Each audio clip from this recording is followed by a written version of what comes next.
Audiobooks for Everyone presents Crime and Punishment by Fyodor Dostoevsky. Part 3. Chapter 1. Raskolnikov got up, and sat down on the sofa. He waved his hand weakly to Razumihin to cut short the flow of warm and incoherent consolations he was addressing to his mother and sister, took them both by the hand and for a minute or two gazed from one to the other without speaking. His mother was alarmed by his expression. It revealed an emotion agonizingly poignant, and at the same time something immovable, almost insane. Pulcheria Alexandrovna began to cry. Avdotya Romanovna was pale, her hand trembled in her brother's. "Go home, with him," he said in a broken voice, pointing to Razumihin, "goodbye till tomorrow everything. Is it long since you arrived?" "This evening, Rodia," answered Pulcheria Alexandrovna. "The train was awfully late." "But, Rodia, nothing would induce me to leave you now. I will spend the night here, near you." "Don't torture me," he said with a gesture of irritation. "I will stay with him," cried Razumihin, "I won't leave him for a moment. Bother all my visitors. Let them rage to their heart's content. My uncle is presiding there. How can I thank you?" Pulcheria Alexandrovna was beginning, once more pressing Razumihin's hands, but Raskolnikov interrupted her again. "I can't have it. I can't have it," he repeated irritably, "don't worry me. Enough, go away. I can't stand it." "Come, Mama, come out of the room at least for a minute," Dunya whispered in dismay. "We are distressing him, that's evident." "Mayn't I look at him after 3 years?" wept Pulcheria Alexandrovna. "Stay," he stopped them again, "you keep interrupting me, and my ideas get muddled. Have you seen Luzhin?" "No, Rodia, but he knows already of our arrival." "We have heard, Rodia, that Pyotr Petrovitch was so kind as to visit you today," Pulcheria Alexandrovna added somewhat timidly. "Yes, he was so kind. Dunya, I promised Luzhin I'd throw him downstairs and told him to go to hell." "Rodia, what are you saying? Surely, you don't mean to tell us," Pulcheria Alexandrovna began in alarm, but she stopped, looking at Dunya. Avdotya Romanovna was looking attentively at her brother, waiting for what would come next. Both of them had heard of the quarrel from Nastasia, so far as she had succeeded in understanding and reporting it, and were in painful perplexity and suspense. "Dunya," Raskolnikov continued with an effort, "I don't want that marriage, so at the first opportunity tomorrow you must refuse Luzhin, so that we may never hear his name again." "Good heavens," cried Pulcheria Alexandrovna. "Brother, think what you are saying." Avdotya Romanovna began impetuously, but immediately checked herself. "You are not fit to talk now, perhaps, you are tired," she added gently. "You think I am delirious?" "No.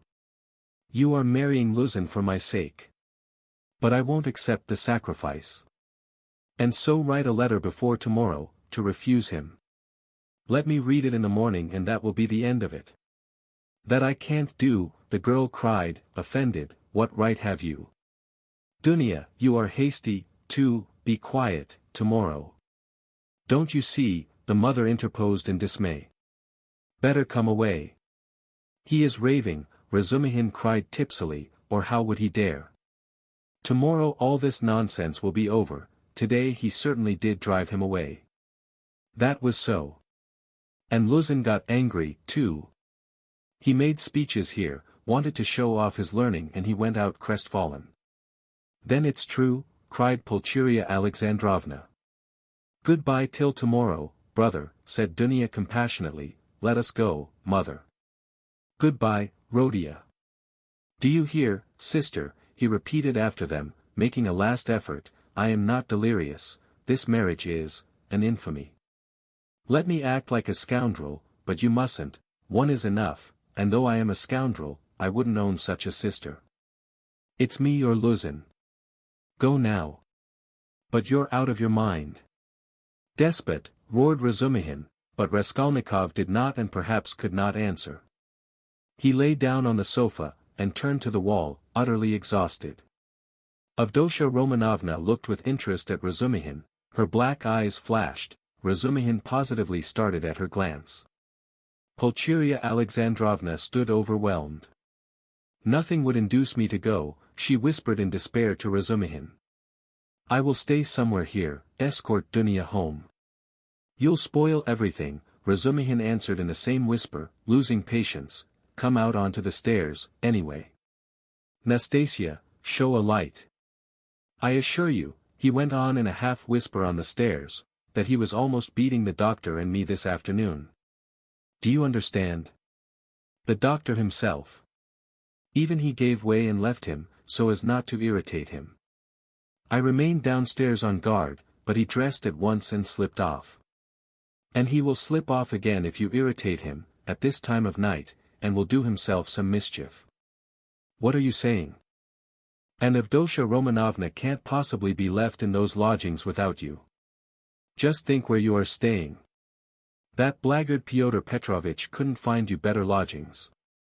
But you know I've had a little to drink, and that's what makes me swear, don't mind it. But I'll go to the landlady here," Pulcheria Alexandrovna insisted. "I'll beseech her to find some corner for Dunya and me for the night. I can't leave him like that, I cannot." This conversation took place on the landing just before the landlady's door. Nastasia lighted them from a step below. Razumihin was in extraordinary excitement. Half an hour earlier, while he was bringing Raskolnikov home, he had indeed talked too freely, but he was aware of it himself, and his head was clear in spite of the vast quantities he had imbibed. Now he was in a state bordering on ecstasy, and all that he had drunk seemed to fly to his head with redoubled effect. He stood with the two ladies, seizing both by their hands, persuading them, and giving them reasons with astonishing plainness of speech, and at almost every word he uttered, probably to emphasize his arguments, he squeezed their hands painfully as in a vice. He stared at Avdotya Romanovna without the least regard for good manners.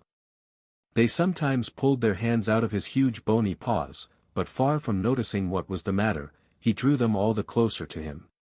If they'd told him to jump head foremost from the staircase, he would have done it without thought or hesitation in their service. Though Pulcheria Alexandrovna felt that the young man was really too eccentric and pinched her hand too much, in her anxiety over her Rhodia she looked on his presence as providential, and was unwilling to notice all his peculiarities.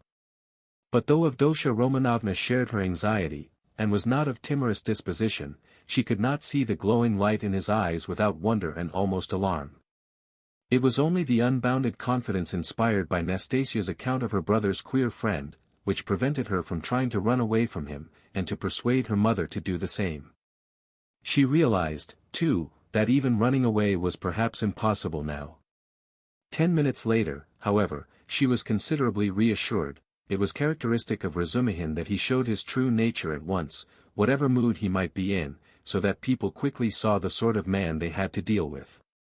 "You can't go to the landlady, that's perfect nonsense," he cried. "If you stay, though you are his mother, you'll drive him to a frenzy, and then goodness knows what will happen. Listen, I'll tell you what I'll do, Nastasia will stay with him now, and I'll conduct you both home. You can't be in the streets alone, Petersburg is an awful place in that way. But no matter. Then I'll run straight back here, and a quarter of an hour later, on my word of honor, I'll bring you news how he is, whether he is asleep, and all that.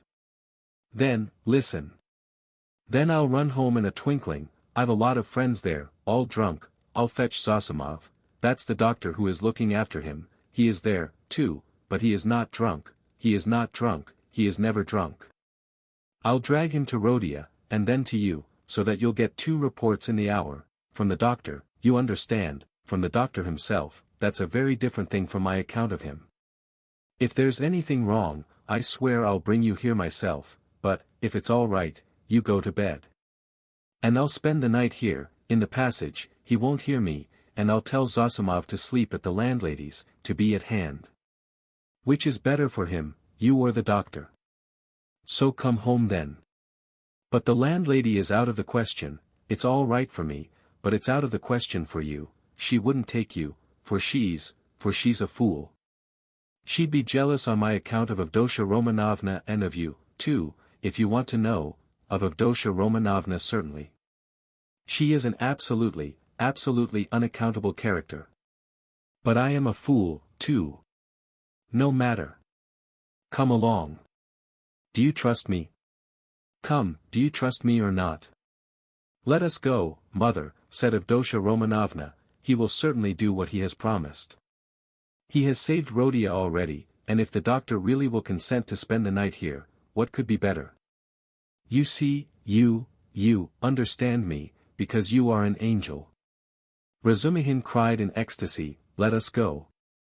Nastasia. Fly upstairs and sit with him with a light, I'll come in a quarter of an hour. Though Pulcheria Alexandrovna was not perfectly convinced, she made no further resistance. Razumihin gave an arm to each and drew them down the stairs. He still made her uneasy, as though he was competent and good-natured. Was he capable of carrying out his promise? He seemed in such a condition. Ah, I see you think I am in such a condition. Razumihin broke in upon her thoughts, guessing them, as he strolled along the pavement with huge steps, so that the two ladies could hardly keep up with him, a fact he did not observe, however. Nonsense. That is. I am drunk like a fool, but that's not it, I am not drunk from wine. It's seeing you has turned my head. But don't mind me. Don't take any notice, I am talking nonsense, I am not worthy of you. I am utterly unworthy of you. The minute I've taken you home, I'll pour a couple of pailfuls of water over my head in the gutter here, and then I shall be all right. If only you knew how I love you both. Don't laugh, and don't be angry. You may be angry with anyone, but not with me. I am his friend, and therefore I am your friend, too, I want to be. I had a presentiment. Last year there was a moment, though it wasn't a presentiment really, for you seem to have fallen from heaven. And I expect I shan't sleep all night. Zosimov was afraid a little time ago that he would go mad, that's why he mustn't be irritated. What do you say? Cried the mother.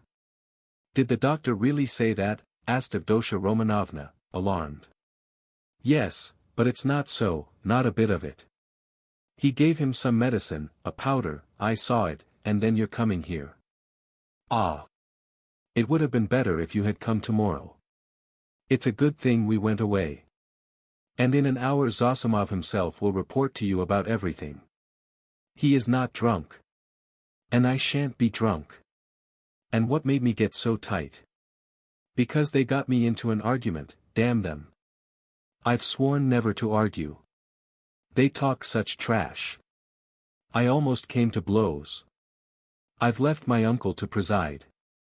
Would you believe, they insist on complete absence of individualism, and that's just what they relish.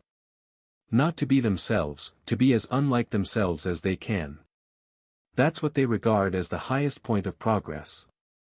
If only their nonsense were their own, but as it is. Listen. Pulcheria Alexandrovna interrupted timidly, but it only added fuel to the flames. What do you think? Shouted Razumihin, louder than ever, you think I am attacking them for talking nonsense? Not a bit. I like them to talk nonsense. That's man's one privilege over all creation. Through error you come to the truth.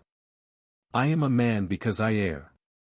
You never reach any truth without making 14 mistakes, and very likely 114. And a fine thing, too, in its way, but we can't even make mistakes on our own account. Talk nonsense, but talk your own nonsense, and I'll kiss you for it. To go wrong in one's own way is better than to go right in someone else's. In the first case you are a man, in the second you're no better than a bird. Truth won't escape you, but life can be cramped. There have been examples. And what are we doing now? In science, development, thought, invention, ideals, aims, liberalism, judgment, experience, and everything, we are still in the preparatory class at school. We prefer to live on other people's ideas, it's what we are used to. Am I right, cried Razumihin, pressing and shaking the two ladies' hands. Oh, mercy, I do not know, cried poor Pulcheria Alexandrovna. Yes, though I don't agree with you in everything, added Avdotya Romanovna earnestly, and at once uttered a cry, for he squeezed her hand so painfully. Yes, you say yes, well after that you, he cried in a transport, you are a fount of goodness, purity, sense, and perfection. Give me your hand, you give me yours, too. I want to kiss your hands here at once, on my knees, and he fell on his knees on the pavement, fortunately at that time deserted. Leave off, I entreat you, what are you doing? Pulcheria Alexandrovna cried, greatly distressed. Get up, said Dunya laughing, though she, too, was upset. Not for anything till you let me kiss your hands. That's it. Enough. I get up and will go on. I am a luckless fool, I am unworthy of you and drunk, and I am ashamed. I am not worthy to love you, but to do homage to you is the duty of every man who is not a perfect beast.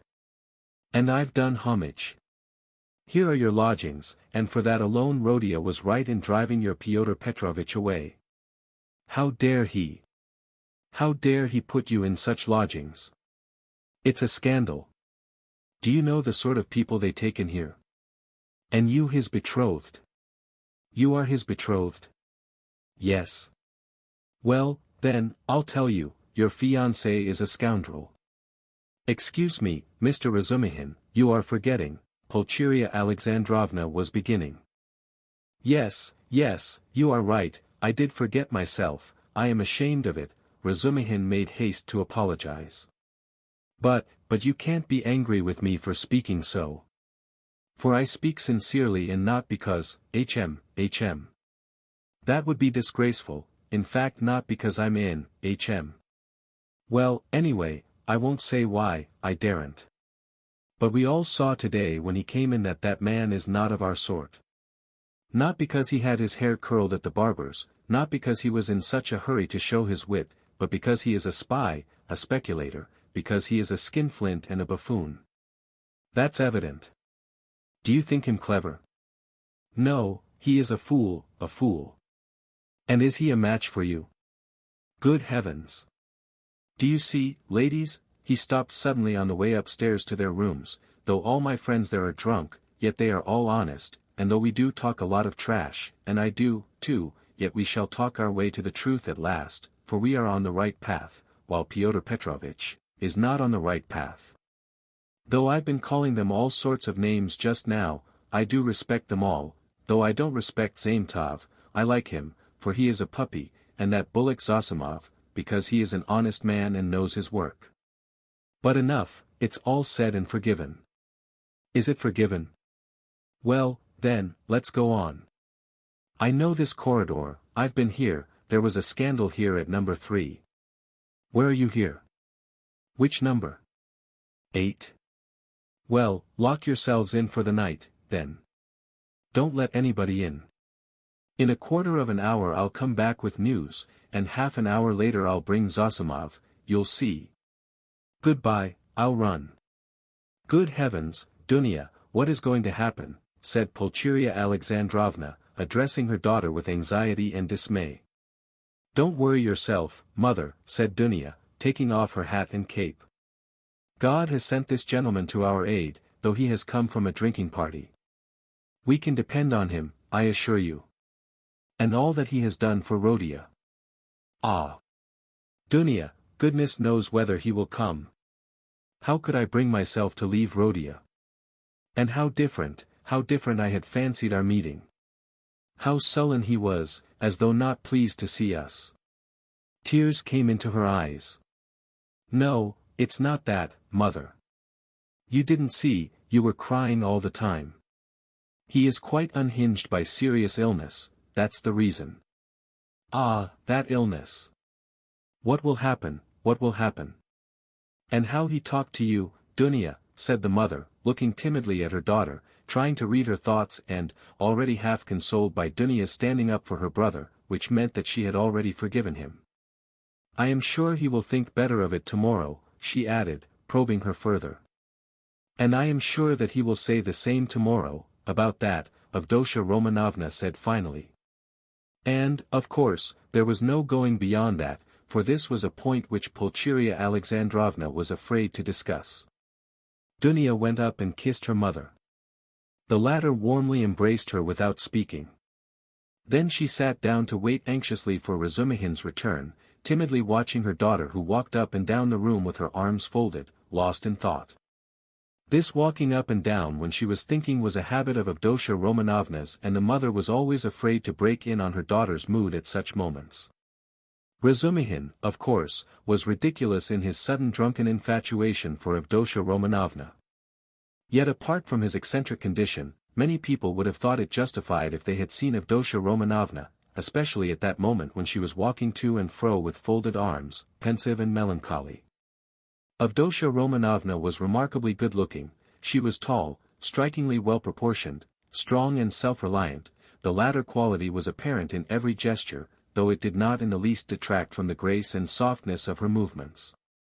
In face she resembled her brother, but she might be described as really beautiful. Her hair was dark brown, a little lighter than her brother's.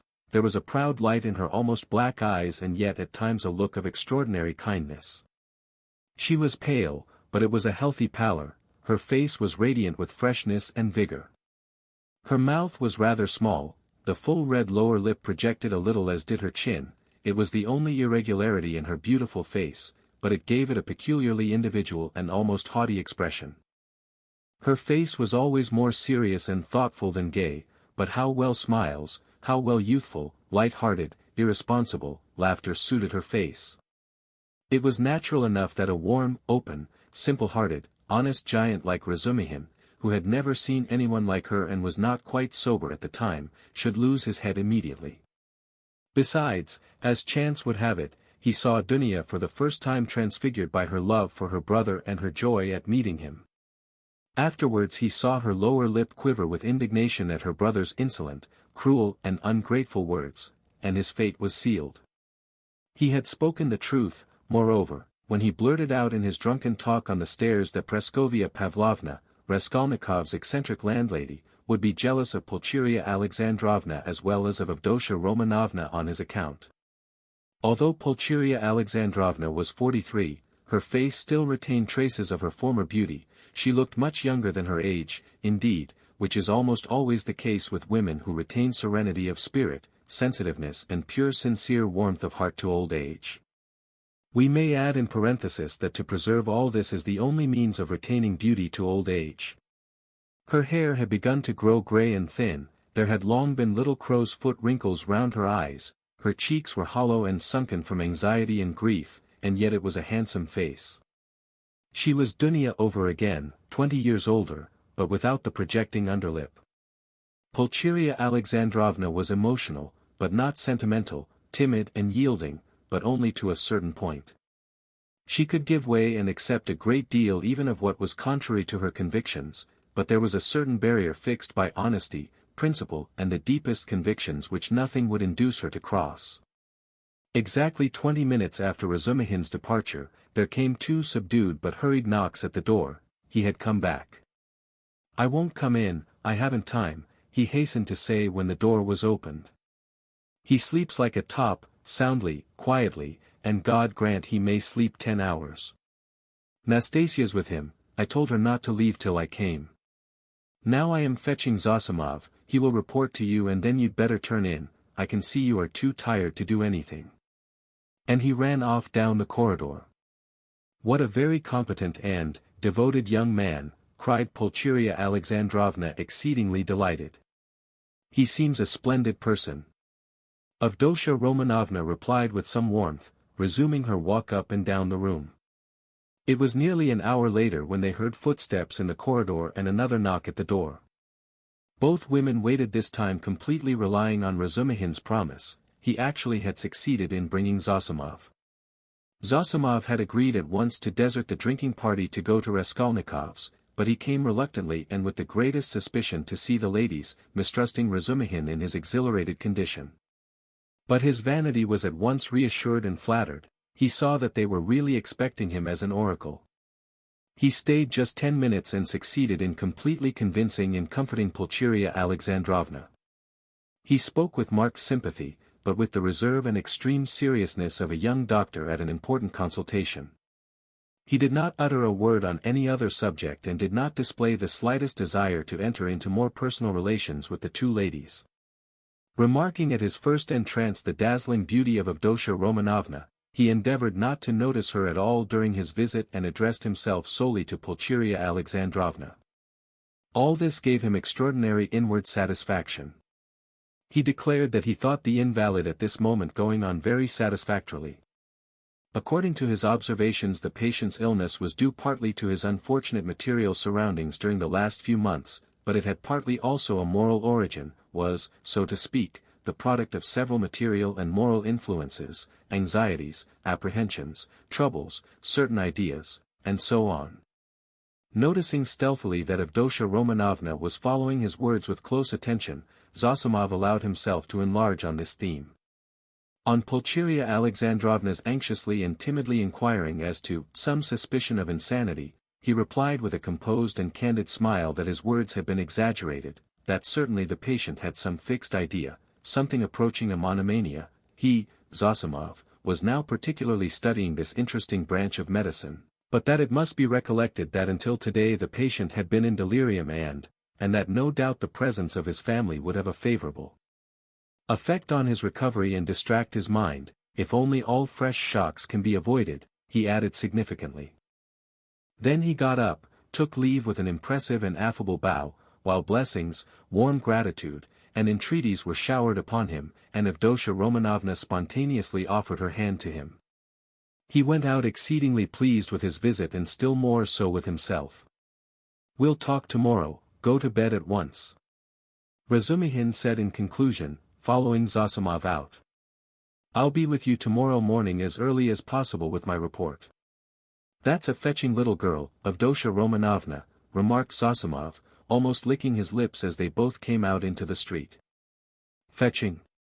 You said fetching," roared Razumihin, and he flew at Zosimov and seized him by the throat. "If you ever dare! Do you understand? Do you understand?" he shouted, shaking him by the collar and squeezing him against the wall. "Do you hear?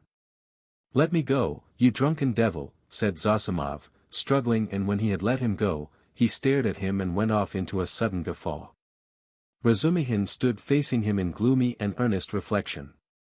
"Of course, I am an ass," he observed, somber as a storm cloud, "but still, you are another." "No, brother, not at all such another. I am not dreaming of any folly." They walked along in silence, and only when they were close to Raskolnikov's lodgings, Razumihin broke the silence in considerable anxiety. "Listen," he said, "you're a first-rate fellow, but among your other failings, you're a loose fish, that I know, and a dirty one, too. You are a feeble, nervous wretch, and a mass of whims. You're getting fat and lazy and can't deny yourself anything, and I call that dirty because it leads one straight into the dirt. You've let yourself get so slack that I don't know how it is you are still a good, even a devoted doctor. You, a doctor, sleep on a feather bed and get up at night to your patients.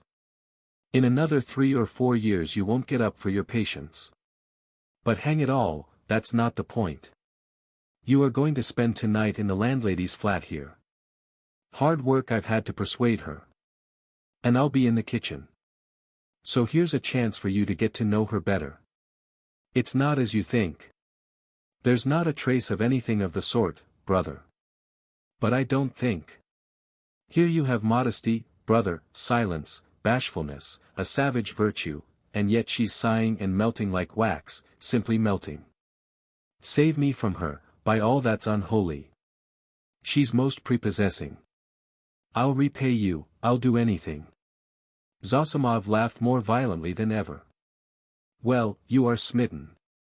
But what am I to do with her? It won't be much trouble, I assure you. Talk any rot you like to her, as long as you sit by her and talk. You're a doctor, too, try curing her of something. I swear you won't regret it.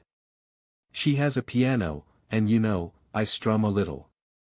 I have a song there, a genuine Russian one, I shed hot tears. She likes the genuine article, and well, it all began with that song. Now you're a regular performer, a maitre, a Rubinstein. I assure you, you won't regret it. But have you made her some promise? Something signed? A promise of marriage, perhaps? Nothing, nothing, absolutely nothing of the kind. Besides, she is not that sort at all. Chebarov tried that. Well then, drop her. But I can't drop her like that. Why can't you? Well, I can't, that's all about it. There's an element of attraction here, brother. Then why have you fascinated her? I haven't fascinated her, perhaps I was fascinated myself in my folly. But she won't care a straw whether it's you or I, so long as somebody sits beside her, sighing. I can't explain the position, brother. Look here, you are good at mathematics, and working at it now, begin teaching her the integral calculus. Upon my soul, I'm not joking, I'm in earnest, it'll be just the same to her. She will gaze at you and sigh for a whole year together. I talked to her once for 2 days at a time about the Prussian House of Lords, for one must talk of something. She just sighed and perspired. And you mustn't talk of love, she's bashful to hysterics, but just let her see you can't tear yourself away, that's enough. It's fearfully comfortable, you're quite at home, you can read, sit, lie about, write. You may even venture on a kiss, if you're careful. But what do I want with her? I can't make you understand. You see, you are made for each other. I have often been reminded of you. You'll come to it in the end. So does it matter whether it's sooner or later? There's the feather-bed element here, brother, And not only that. There's an attraction here. Here you have the end of the world, an anchorage, a quiet haven, the navel of the earth, the 3 fishes that are the foundation of the world, the essence of pancakes, of savory fish pies, of the evening samovar, of soft sighs and warm shawls, and hot stoves to sleep on, as snug as though you were dead, and yet you're alive, the advantages of both at once. Well, hang it, brother, what stuff I'm talking, it's bedtime. Listen. I sometimes wake up at night, so I'll go in and look at him. But there's no need, it's all right. Don't you worry yourself, yet if you like, you might just look in once, too. But if you notice anything, delirium or fever, wake me at once. But there can't be. Chapter 2. Razumihin waked up next morning at 8 o'clock, troubled and serious. He found himself confronted with many new and unlooked-for perplexities. He had never expected that he would ever wake up feeling like that. He remembered every detail of the previous day, and he knew that a perfectly novel experience had befallen him, that he had received an impression unlike anything he had known before. At the same time he recognized clearly that the dream which had fired his imagination was hopelessly unattainable, so unattainable that he felt positively ashamed of it, and he hastened to pass to the other more practical cares and difficulties bequeathed him by that thrice accursed yesterday. The most awful recollection of the previous day was the way he had shown himself base and mean, not only because he had been drunk, but because he had taken advantage of the young girl's position to abuse her fiancé in his stupid jealousy, knowing nothing of their mutual relations and obligations and next to nothing of the man himself. And what right had he to criticize him in that hasty and unguarded manner? Who had asked for his opinion? Was it thinkable that such a creature as Avdotya Romanovna would be marrying an unworthy man for money? So there must be something in him. The lodgings? But after all, how could he know the character of the lodgings? He was furnishing a flat. Phoo! How despicable it all was! And what justification was it that he was drunk? Such a stupid excuse was even more degrading. In wine is truth, and the truth had all come out, that is, all the uncleanness of his coarse and envious heart. And would such a dream ever be permissible to him, Razumihin? What was he beside such a girl, he, the drunken noisy braggart of last night? Was it possible to imagine so absurd and cynical a juxtaposition? Razumihin blushed desperately at the very idea, and suddenly the recollection forced itself vividly upon him of how he had said last night on the stairs that the landlady would be jealous of Avdotya Romanovna.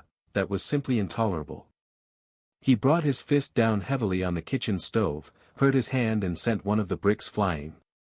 Of course, He muttered to himself a minute later with a feeling of self-abasement, of course, all these infamies can never be wiped out or smoothed over, and so it's useless even to think of it, and I must go to them in silence and do my duty, in silence, too, and not ask forgiveness, and say nothing, for all is lost now.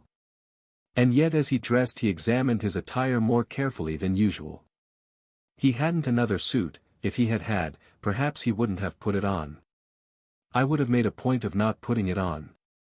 But in any case he could not remain a cynic and a dirty sloven. He had no right to offend the feelings of others, especially when they were in need of his assistance and asking him to see them. He brushed his clothes carefully. His linen was always decent, in that respect he was especially clean. He washed that morning scrupulously, he got some soap from Nastasia, he washed his hair, his neck and especially his hands. When it came to the question whether to shave his stubbly chin or not, Praskovia Pavlovna had capital razors that had been left by her late husband, the question was angrily answered in the negative. Let it stay as it is. What if they think that I shaved on purpose to? They certainly would think so. Not on any account. And, the worst of it was he was so coarse, so dirty, he had the manners of a pothouse, and even admitting that he knew he had some of the essentials of a gentleman, what was there in that to be proud of? Everyone ought to be a gentleman and more than that, and all the same, he remembered, he, too, had done little things, not exactly dishonest, and yet. And what thoughts he sometimes had, and to set all that beside of Dosha Romanovna. Confound it. So be it. Well, he'd make a point then of being dirty, greasy, pothouse in his manners and he wouldn't care. He'd be worse. He was engaged in such monologues when Zosimov, who had spent the night in Praskovia Pavlovna's parlor, came in. He was going home and was in a hurry to look at the invalid first. Razumihin informed him that Raskolnikov was sleeping like a dormouse. Zosimov gave orders that they shouldn't wake him and promised to see him again about 11. If he is still at home, he added. Damn it all. If one can't control one's patients, how is one to cure them? Do you know whether he will go to them, or whether they are coming here? They are coming, I think, said Razumihin, understanding the object of the question, and they will discuss their family affairs, no doubt. I'll be off. You, as the doctor, have more right to be here than I. But I am not a father confessor, I shall come and go away, I've plenty to do besides looking after them. One thing worries me, interposed Razumihin, frowning. On the way home I talked a lot of drunken nonsense to him, all sorts of things, and amongst them that you were afraid that he might become insane. You told the ladies so, too. I know it was stupid.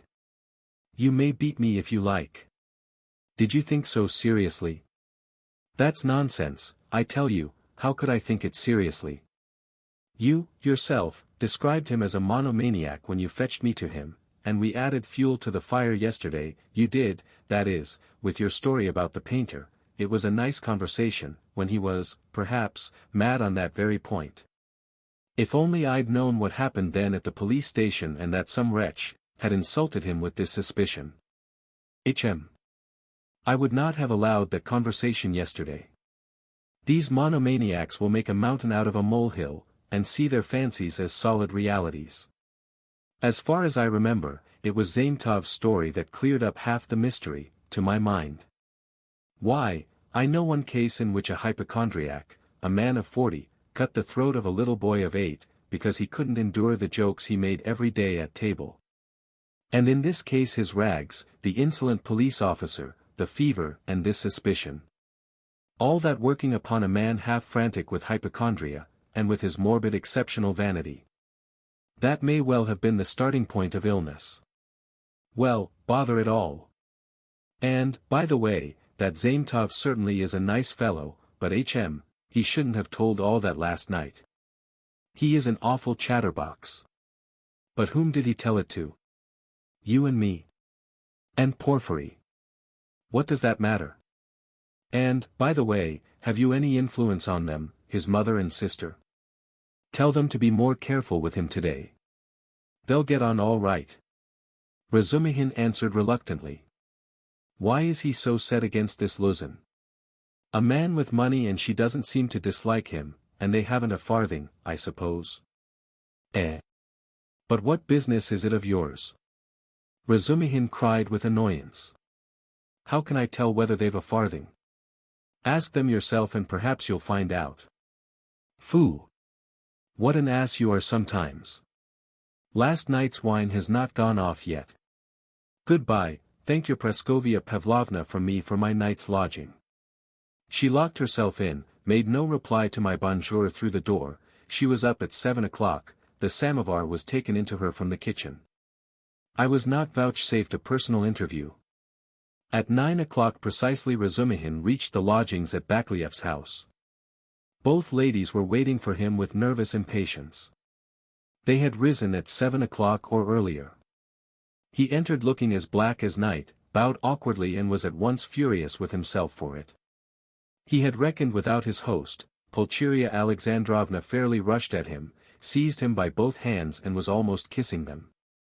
He glanced timidly at Avdotya Romanovna, but her proud countenance wore at that moment an expression of such gratitude and friendliness, such complete and unlooked-for respect, in place of the sneering looks and ill-disguised contempt he had expected, that it threw him into greater confusion than if he had been met with abuse.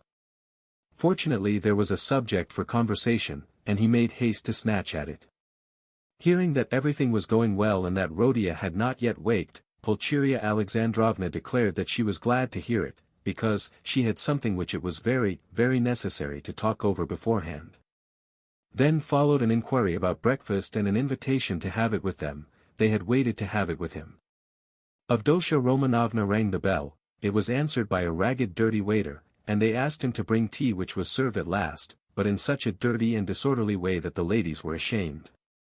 Razumihin vigorously attacked the lodgings, but, remembering Luzhin, stopped in embarrassment and was greatly relieved by Pulcheria Alexandrovna's questions, which showered in a continual stream upon him. He talked for 3/4 of an hour, being constantly interrupted by their questions, and succeeded in describing to them all the most important facts he knew of the last year of Raskolnikov's life, concluding with a circumstantial account of his illness. He omitted, however, many things, which were better omitted, including the scene at the police station with all its consequences.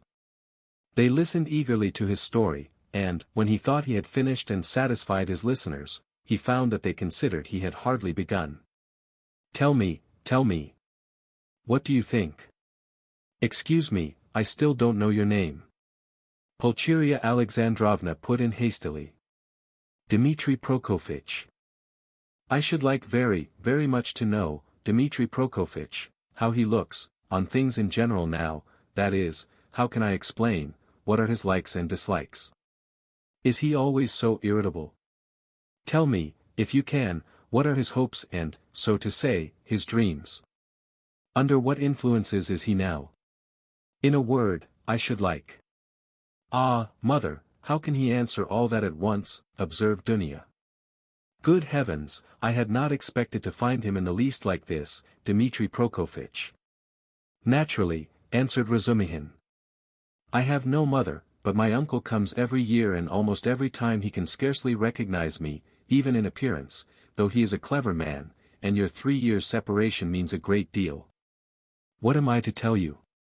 I have known Rod Ion for a year and a half. He is morose, gloomy, proud and haughty, and of late, and perhaps for a long time before, he has been suspicious and fanciful.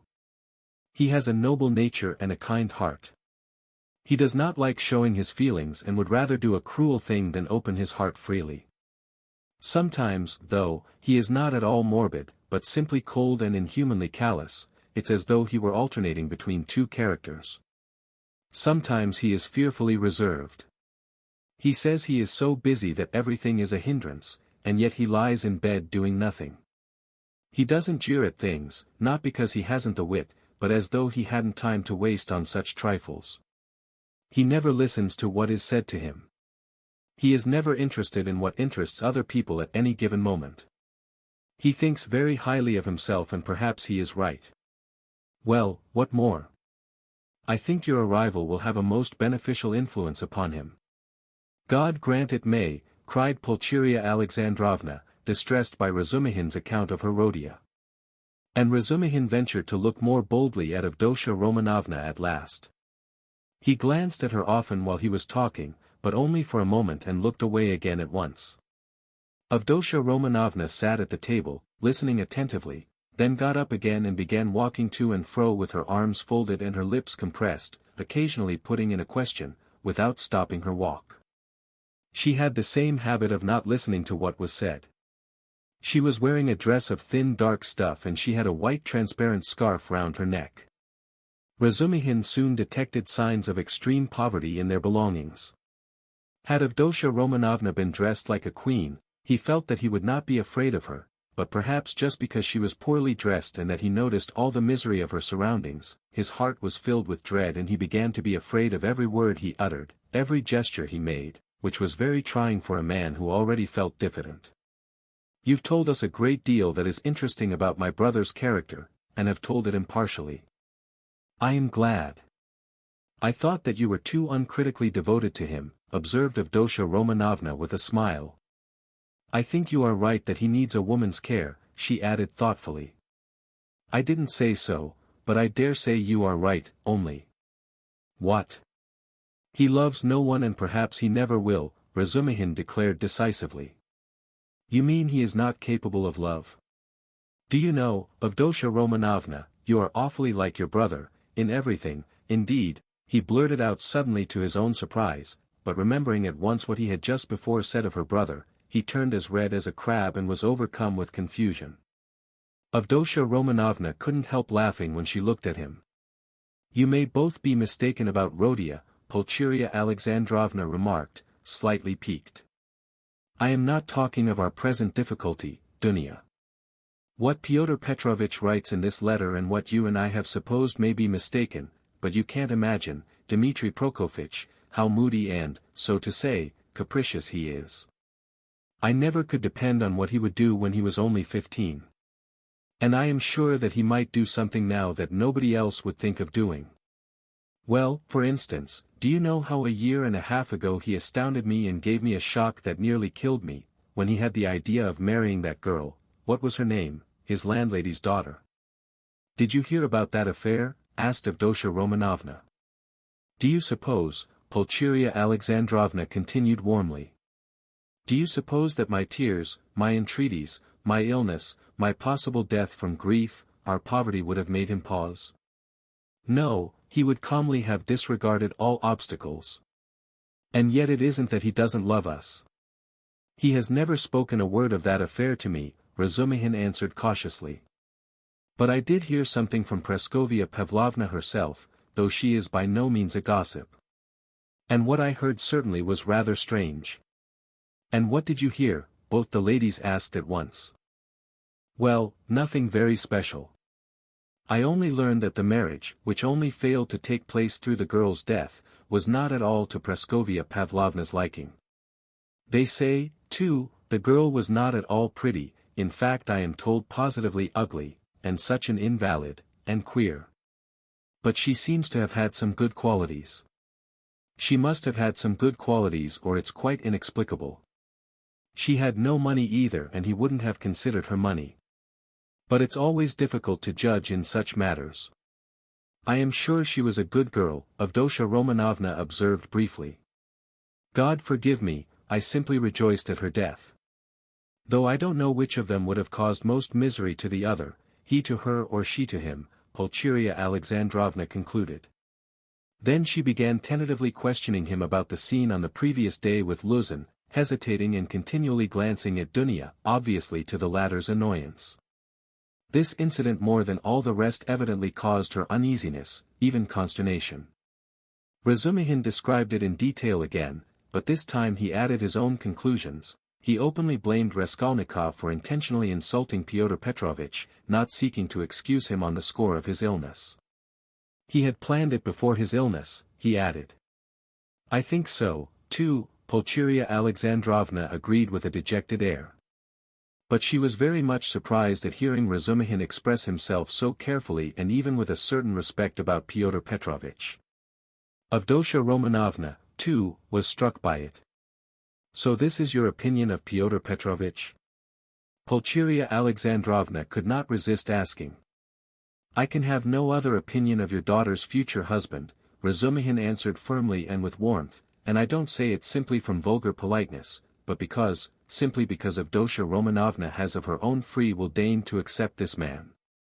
If I spoke so rudely of him last night, it was because I was disgustingly drunk and, mad besides, yes, mad, crazy, I lost my head completely, and this morning I am ashamed of it. He crimsoned and ceased speaking. Avdotya Romanovna flushed, but did not break the silence. She had not uttered a word from the moment they began to speak of Luzhin. Without her support Pulcheria Alexandrovna obviously did not know what to do. At last, faltering and continually glancing at her daughter, she confessed that she was exceedingly worried by one circumstance. You see, Dmitri Prokofitch, she began. I'll be perfectly open with Dmitri Prokofitch, Dunya. Of course, mother, said Avdotya Romanovna emphatically. This is what it is, she began in haste, as though the permission to speak of her trouble lifted a weight off her mind. Very early this morning we got a note from Pyotr Petrovitch in reply to our letter announcing our arrival. He promised to meet us at the station, you know. Instead of that he sent a servant to bring us the address of these lodgings and to show us the way, and he sent a message that he would be here himself this morning. But this morning this note came from him. You'd better read it yourself. There is one point in it which worries me very much, you will soon see what that is, and, tell me your candid opinion, Dmitri Prokofitch. You know Rodia's character better than anyone and no one can advise us better than you can. Dunya, I must tell you, made her decision at once, but I still don't feel sure how to act and I've been waiting for your opinion. Razumihin opened the note which was dated the previous evening and read as follows. Dear Madam, Pulcheria Alexandrovna, I have the honor to inform you that owing to unforeseen obstacles I was rendered unable to meet you at the railway station. I sent a very competent person with the same object in view. I likewise shall be deprived of the honor of an interview with you tomorrow morning by business in the Senate that does not admit of delay, and also that I may not intrude on your family circle while you are meeting your son, and Avdotya Romanovna her brother. I shall have the honor of visiting you and paying you my respects at your lodgings not later than tomorrow evening at 8 o'clock precisely, and herewith I venture to present my earnest and, I may add, imperative request that Rodion Romanovitch may not be present at our interview, as he offered me a gross and unprecedented affront on the occasion of my visit to him in his illness yesterday, and, moreover, since I desire from you personally an indispensable and circumstantial explanation upon a certain point, in regard to which I wish to learn your own interpretation. I have the honor to inform you, in anticipation, that if, in spite of my request, I meet Rodion Romanovitch, I shall be compelled to withdraw immediately and then you have only yourself to blame.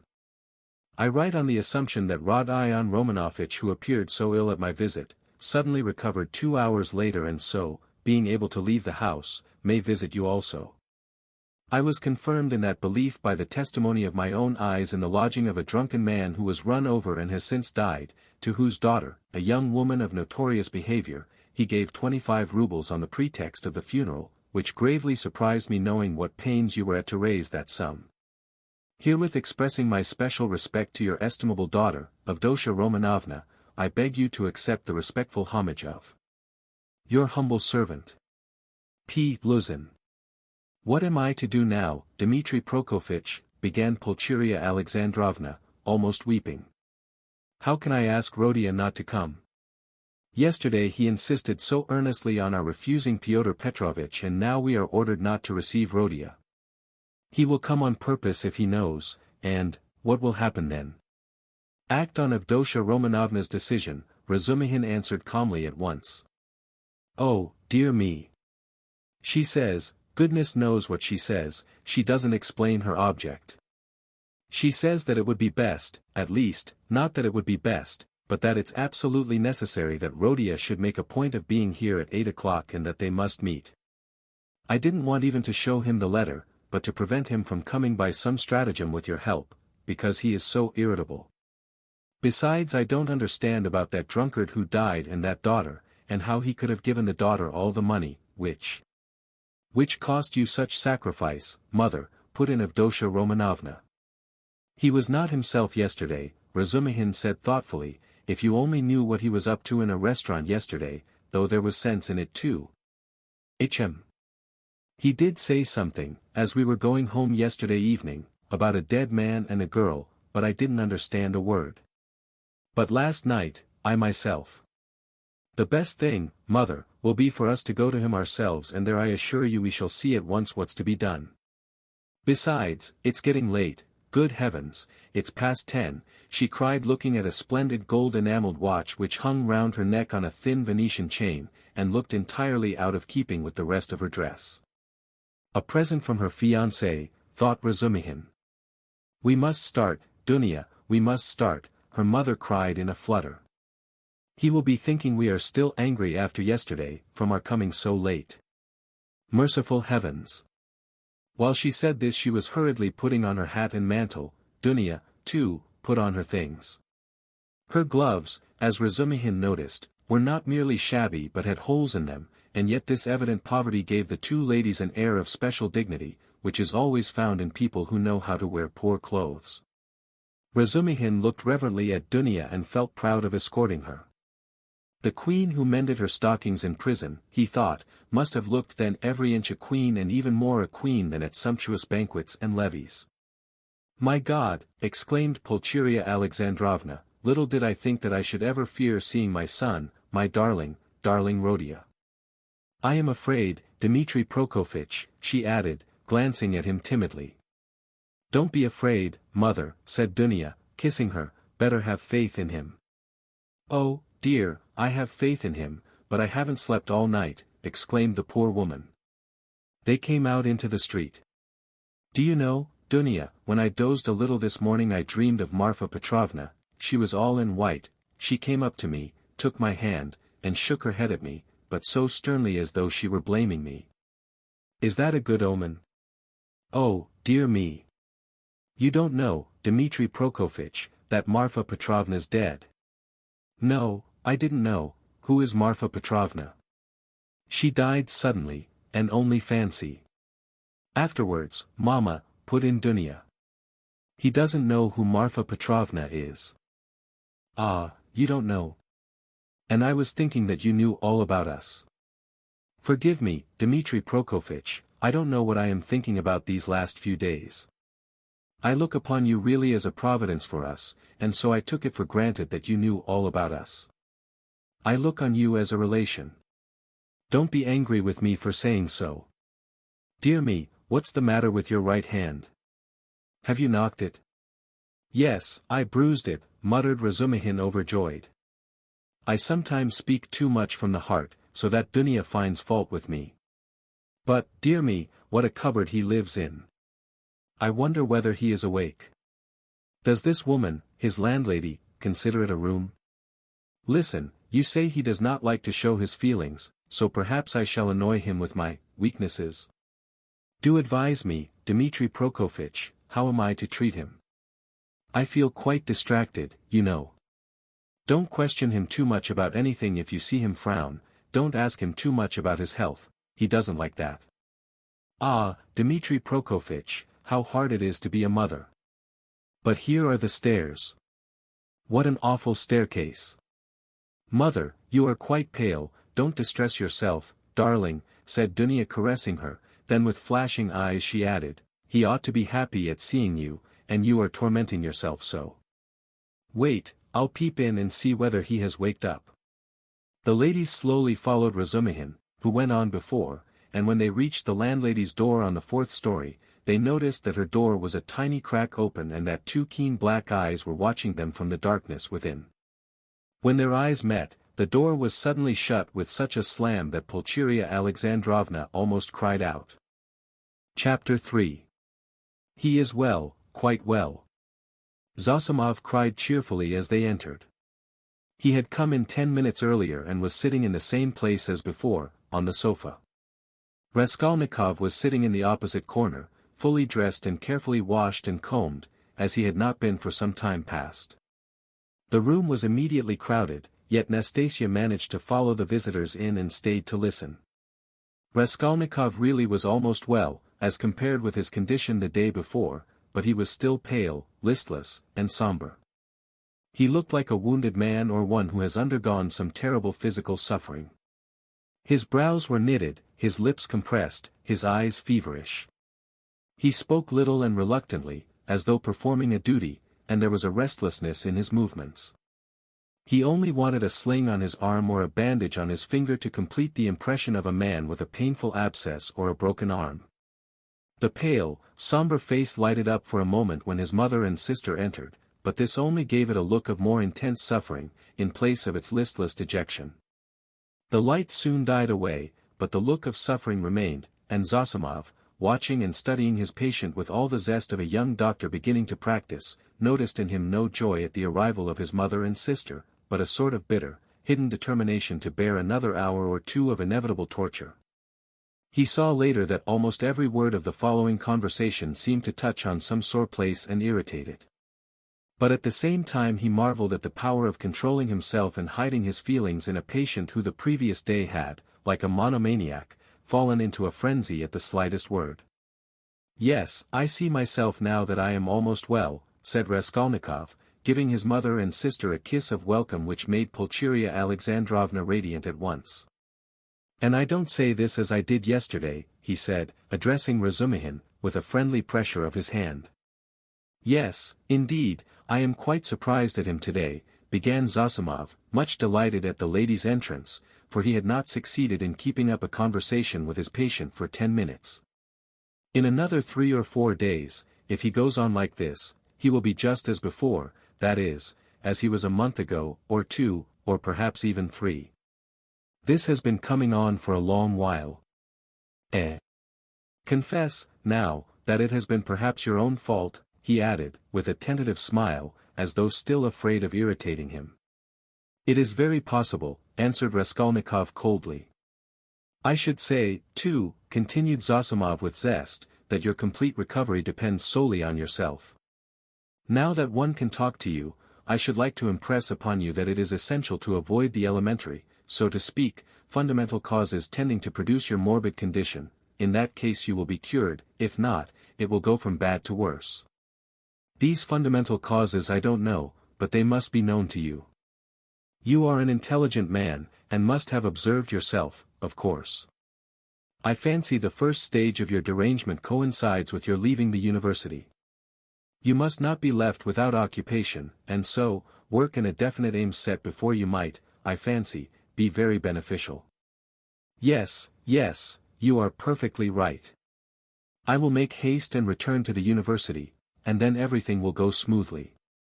Zosimov, who had begun his sage advice partly to make an effect before the ladies, was certainly somewhat mystified, when, glancing at his patient, he observed unmistakable mockery on his face. This lasted an instant, however. Pulcheria Alexandrovna began at once thanking Zosimov, especially for his visit to their lodging the previous night. "What? He saw you last night?" Raskolnikov asked, as though startled. "Then you have not slept either after your journey." Rodia, that was only till 2 o'clock. Dunya and I never go to bed before 2 at home. I don't know how to thank him either," Raskolnikov went on, suddenly frowning and looking down. Setting aside the question of payment, forgive me for referring to it, he turned to Zosimov, "I really don't know what I have done to deserve such special attention from you. I simply don't understand it, and, it weighs upon me, indeed, because I don't understand it. I tell you so candidly. Don't be irritated."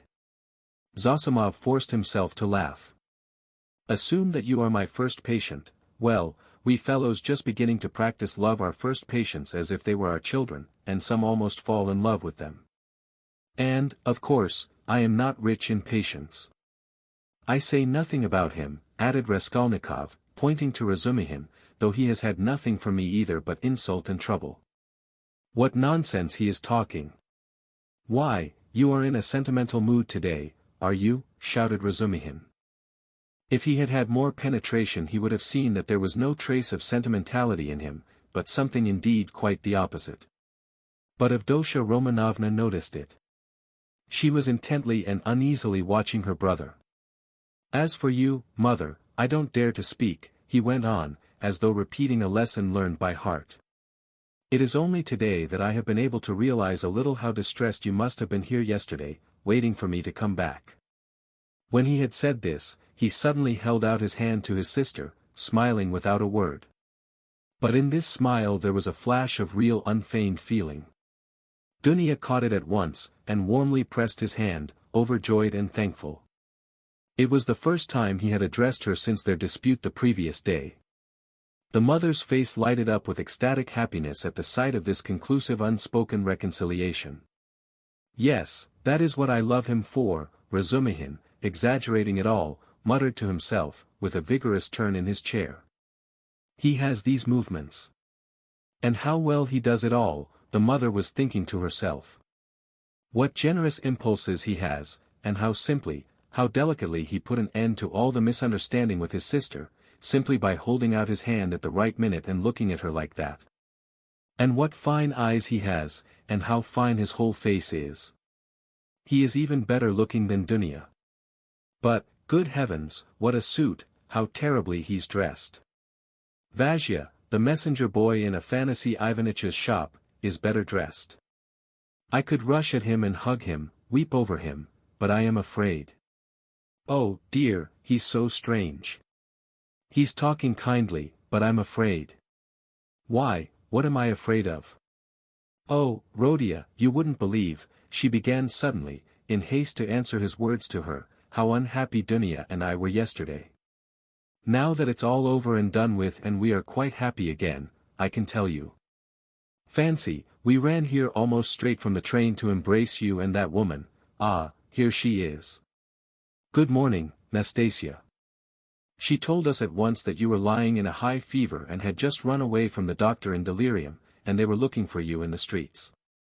You can't imagine how we felt. I couldn't help thinking of the tragic end of Lieutenant Patanchikov, a friend of your father's, you can't remember him, Rhodia, who ran out in the same way in a high fever and fell into the well in the courtyard and they couldn't pull him out till next day. Of course, we exaggerated things. We were on the point of rushing to find Pyotr Petrovitch to ask him to help. Because we were alone, utterly alone, she said plaintively and stopped short, suddenly, recollecting it was still somewhat dangerous to speak of Pyotr Petrovitch, although, we are quite happy again. Yes, yes. Of course it's very annoying.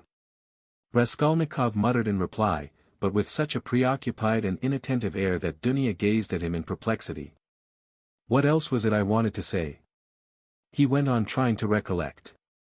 Oh, yes, mother, and you too, Dunya, please don't think that I didn't mean to come and see you today and was waiting for you to come first. What are you saying, Rhodia? Cried Pulcheria Alexandrovna. She, too, was surprised. Is he answering us as a duty? Dunya wondered. Is he being reconciled and asking forgiveness as though he were performing a rite or repeating a lesson? I've only just waked up, and wanted to go to you, but was delayed owing to my clothes, I forgot yesterday to ask her. Nastasia, to wash out the blood. I've only just dressed. Blood? What blood? Pulcheria Alexandrovna asked in alarm. Oh, nothing, don't be uneasy. It was when I was wandering about yesterday, rather delirious, I chanced upon a man who had been run over, a clerk. Delirious? But you remember everything. Razumihin interrupted, that's true, Raskolnikov answered with special carefulness. I remember everything even to the slightest detail, and yet, why I did that and went there and said that, I can't clearly explain now. A familiar phenomenon, interposed Zosimov, actions are sometimes performed in a masterly and most cunning way, while the direction of the actions is deranged and dependent on various morbid impressions, it's like a dream. Perhaps it's a good thing really that he should think me almost a madman, thought Raskolnikov. Why, people in perfect health act in the same way too, observed Dunya, looking uneasily at Zosimov. There is some truth in your observation, the latter replied. In that sense we are certainly all not infrequently like madmen, but with the slight difference that the deranged are somewhat madder, for we must draw a line. A normal man, it is true, hardly exists. Among dozens, perhaps hundreds of thousands, hardly one is to be met with. At the word madman, carelessly dropped by Zosimov in his chatter on his favorite subject, everyone frowned. Raskolnikov sat seeming not to pay attention, plunged in thought with a strange smile on his pale lips. He was still meditating on something.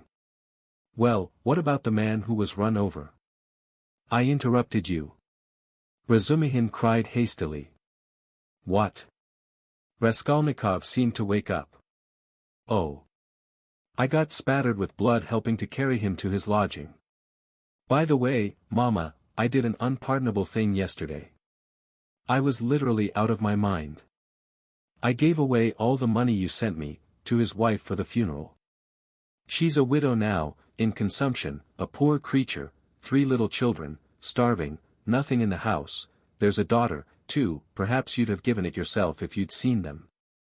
But I had no right to do it, I admit, especially as I knew how you needed the money yourself. To help others one must have the right to do it, or else creves, chiens, si vous n'êtes pas contents. He laughed. That's right, isn't it, Dunya? No, it's not, answered Dunya firmly. Bah! You, too, have ideals, he muttered, looking at her almost with hatred, and smiling sarcastically. I ought to have considered that. Well, that's praiseworthy, and it's better for you, and if you reach a line you won't overstep, you will be unhappy, and if you overstep it, maybe you will be still unhappier. But all that's nonsense, he added irritably, vexed at being carried away. I only meant to say that I beg your forgiveness, Mother, he concluded, shortly and abruptly. That's enough, Rodia, I am sure that everything you do is very good, said his mother, delighted. Don't be too sure, he answered, twisting his mouth into a smile. A silence followed. There was a certain constraint in all this conversation, and in the silence, and in the reconciliation, and in the forgiveness, and all were feeling it. It is as though they were afraid of me, Raskolnikov was thinking to himself, looking askance at his mother and sister. Pulcheria Alexandrovna was indeed growing more timid the longer she kept silent. Yet in their absence I seemed to love them so much, flashed through his mind. Do you know, Rodia, Marfa Petrovna is dead, Pulcheria Alexandrovna suddenly blurted out. What Marfa Petrovna? Oh, mercy on us, Marfa Petrovna Svidrigailov. I wrote you so much about her. Yes, I remember. So she's dead. Oh, really? He roused himself suddenly, as if waking up. What did she die of? Only imagine, quite suddenly, Pulcheria Alexandrovna answered hurriedly, encouraged by his curiosity. On the very day I was sending you that letter. Would you believe it, that awful man seems to have been the cause of her death. They say he beat her dreadfully. Why, were they on such bad terms? He asked, addressing his sister. Not at all. Quite the contrary indeed. With her, he was always very patient, considerate even. In fact, all those 7 years of their married life he gave way to her, too much so indeed, in many cases. All of a sudden he seems to have lost patience. Then he could not have been so awful if he controlled himself for 7 years. You seem to be defending him, Dunya. No, no, he's an awful man. I can imagine nothing more awful. Dunya answered, almost with a shudder, knitting her brows, and sinking into thought. That had happened in the morning, Pulcheria Alexandrovna went on hurriedly. And directly afterward she ordered the horses to be harnessed to drive to the town immediately after dinner. She always used to drive to the town in such cases. She ate a very good dinner, I am told. After the beating. That was always her habit, and immediately after dinner, so as not to be late in starting, she went to the bath-house. You see, she was undergoing some treatment with baths.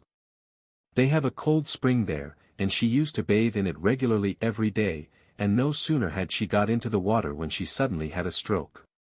I should think so, said Zosimov. And did he beat her badly? What does that matter, put in Dunya. But I don't know why you want to tell us such gossip, mother, said Raskolnikov irritably, as it were in spite of himself. "Ah, my dear, I don't know what to talk about," broke from Pulcheria Alexandrovna. "Why, are you all afraid of me?" he asked, with a constrained smile. "That's certainly true," said Dunya, looking directly and sternly at her brother.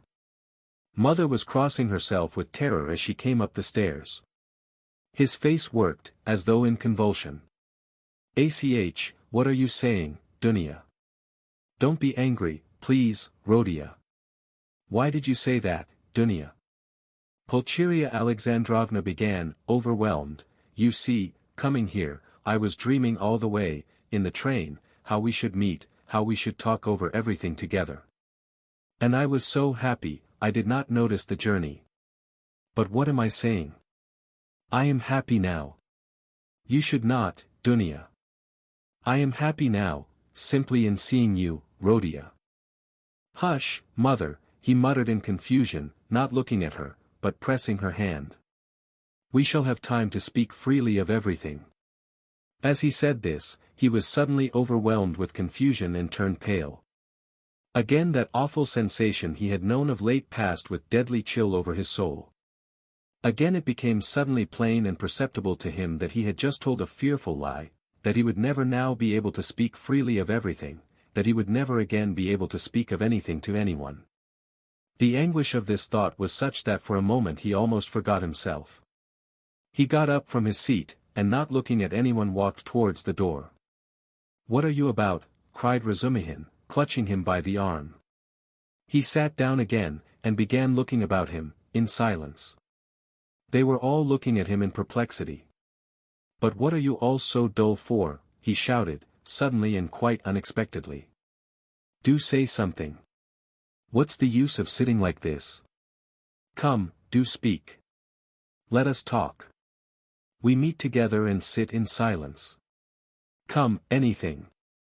"Thank God, I was afraid the same thing as yesterday was beginning again," said Pulcheria Alexandrovna, crossing herself. "What is the matter, Rhodia?" asked Avdotya Romanovna, distrustfully. "Oh, nothing. I remembered something," he answered, and suddenly laughed. "Well, if you remembered something, that's all right." "I was beginning to think," muttered Zosimov, getting up from the sofa. "It is time for me to be off. I will look in again perhaps, if I can." He made his bows, and went out. "What an excellent man," observed Pulcheria Alexandrovna. "Yes, excellent, splendid, well-educated, intelligent," Raskolnikov began, suddenly speaking with surprising rapidity, and a liveliness he had not shown till then. "I can't remember where I met him before my illness. I believe I have met him somewhere. And this is a good man, too," he nodded at Razumihin. "Do you like him, Dunya?" he asked her, and suddenly, for some unknown reason, laughed. "Very much," answered Dunya. "Phoo, what a pig you are!" Razumihin protested, blushing in terrible confusion, and he got up from his chair. Pulcheria Alexandrovna smiled faintly, but Raskolnikov laughed aloud. "Where are you off to?" "I must go." "You need not at all. Stay. Zosimov has gone, so you must. Don't go. What's the time? Is it 12 o'clock? What a pretty watch you have got, Dunya. But why are you all silent again? I do all the talking." "It was a present from Marfa Petrovna," answered Dunya. "And a very expensive one," added Pulcheria Alexandrovna. What a big one. Hardly like a lady's." "I like that sort," said Dunya. "So it is not a present from her fiancé," thought Razumihin, and was unreasonably delighted. "I thought it was Luzhin's present," observed Raskolnikov. "No, he has not made Dunya any presents yet."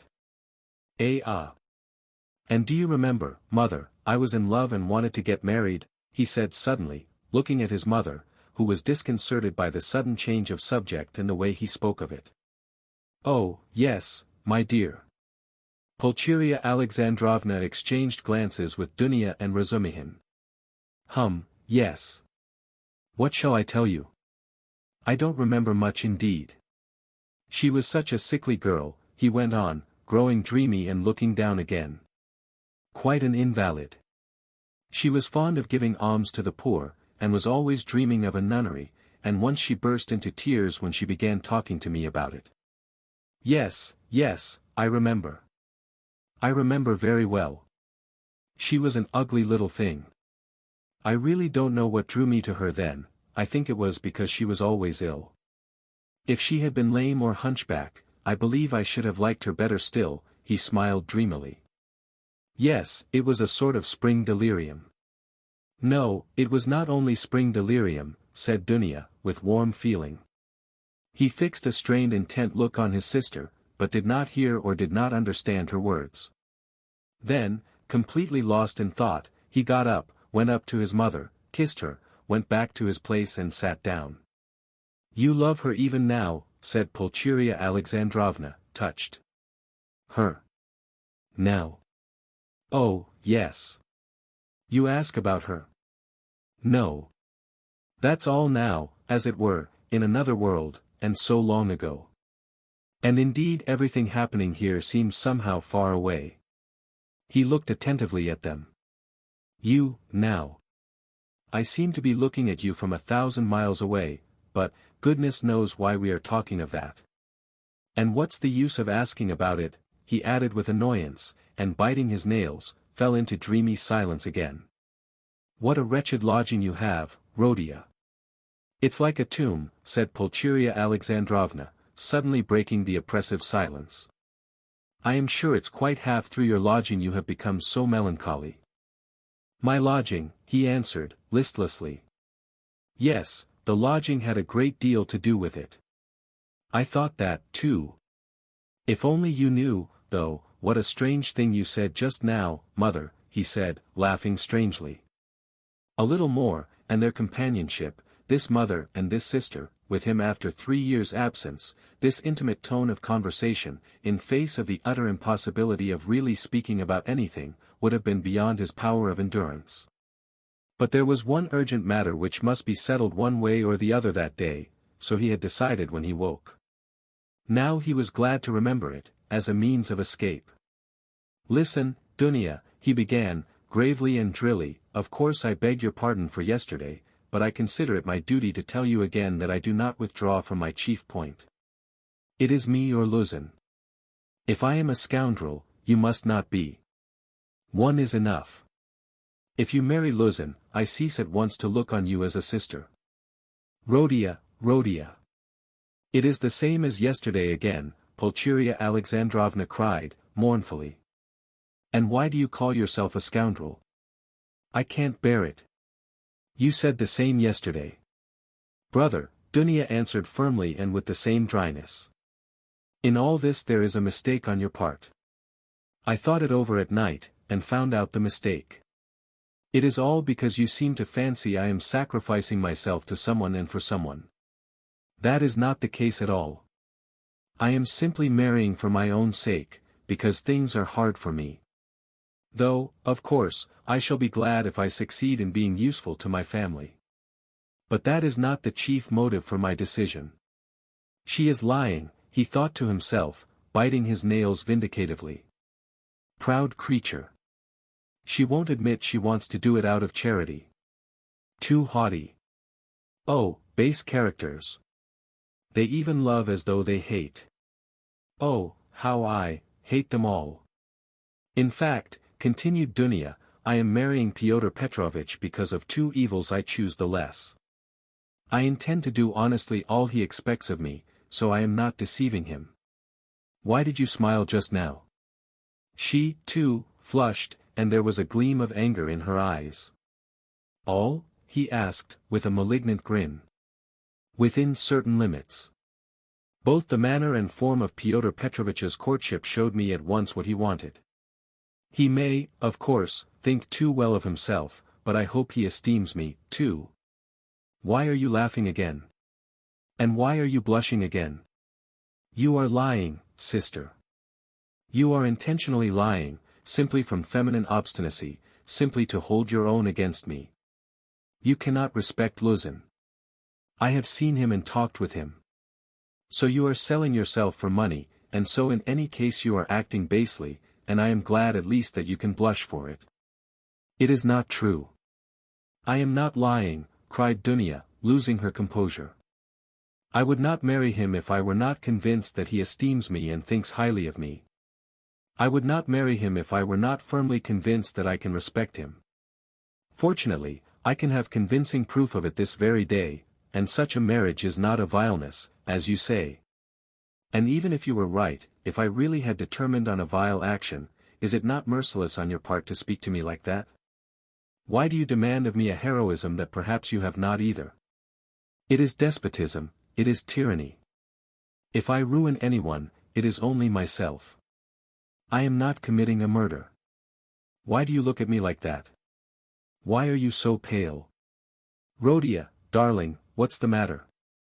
Good heavens! You have made him faint, cried Pulcheria Alexandrovna. No, no, nonsense.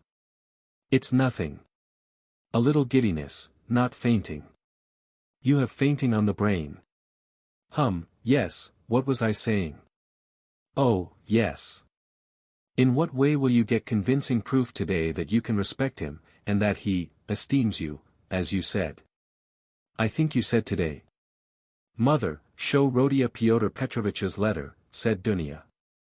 With trembling hands, Pulcheria Alexandrovna gave him the letter. He took it with great interest, but, before opening it, he suddenly looked with a sort of wonder at Dunya. It is strange, he said, slowly, as though struck by a new idea. What am I making such a fuss for?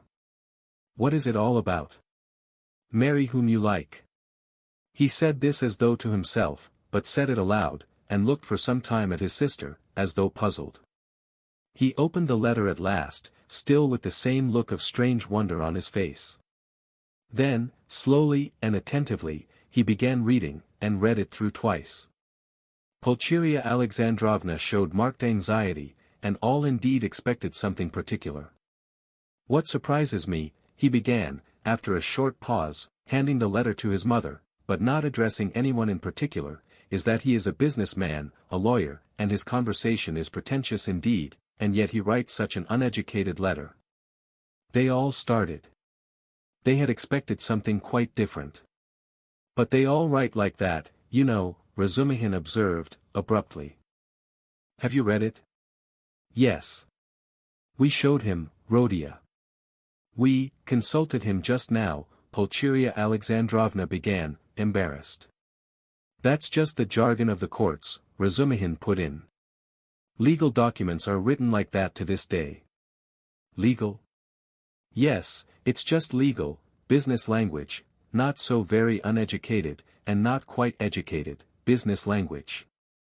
Pyotr Petrovitch makes no secret of the fact that he had a cheap education, he is proud indeed of having made his own way, Avdotya Romanovna observed, somewhat offended by her brother's tone. Well, if he's proud of it, he has reason, I don't deny it. You seem to be offended, sister, at my making only such a frivolous criticism on the letter, and to think that I speak of such trifling matters on purpose to annoy you. It is quite the contrary, an observation apropos of the style occurred to me that is by no means irrelevant as things stand. There is one expression, blame yourselves put in very significantly and plainly, and there is besides a threat that he will go away at once if I am present. That threat to go away is equivalent to a threat to abandon you both if you are disobedient, and to abandon you now after summoning you to Petersburg. Well, what do you think? Can one resent such an expression from Luzhin, as we should if he pointed to Razumihin, had written it, or Zosimov, or one of us? And no, answered Dunya, with more animation. I saw clearly that it was too naively expressed, and that perhaps he simply has no skill in writing, that is a true criticism, brother. I did not expect, indeed. It is expressed in legal style, and sounds coarser than perhaps he intended. But I must disillusion you a little. There is one expression in the letter, one slander about me, and rather a contemptible one. I gave the money last night to the widow, a woman in consumption, crushed with trouble, and not on the pretext of the funeral, but simply to pay for the funeral, and not to the daughter, a young woman, as he writes, of notorious behavior, whom I saw last night for the first time in my life, but to the widow. In all this I see a too hasty desire to slander me and to raise dissension between us. It is expressed again in legal jargon, that is to say, with a too obvious display of the aim, and with a very naive eagerness. He is a man of intelligence, but to act sensibly, intelligence is not enough. It all shows the man, and I don't think he has a great esteem for you. I tell you this simply to warn you, because I sincerely wish for your good. Dunya did not reply. Her resolution had been taken. She was only awaiting the evening. Then what is your decision, Rhodia? Asked Pulcheria Alexandrovna, who was more uneasy than ever at the sudden, new businesslike tone of his talk. What decision? You see, Pyotr Petrovitch writes that you are not to be with us this evening, and that he will go away if you come. So will you come? That, of course, is not for me to decide, but for you first, if you are not offended by such a request, and secondly, by Dunya, if she, too, is not offended. I will do what you think best, he added, drily. Dunya has already decided, and I fully agree with her, Pulcheria Alexandrovna hastened to declare. I decided to ask you, Rhodia, to urge you not to fail to be with us at this interview, said Dunya. Will you come? Yes. I will ask you, too, to be with us at 8 o'clock, she said, addressing Razumihin. Mother, I am inviting him, too. Quite right, Dunya. Well, since you have decided, added Pulcheria Alexandrovna, so be it. I shall feel easier myself. I do not like concealment and deception. Better let us have the whole truth. Pyotr Petrovitch may be angry or not, now. Chapter 4. At that moment the door was softly opened, and a young girl walked into the room, looking timidly about her.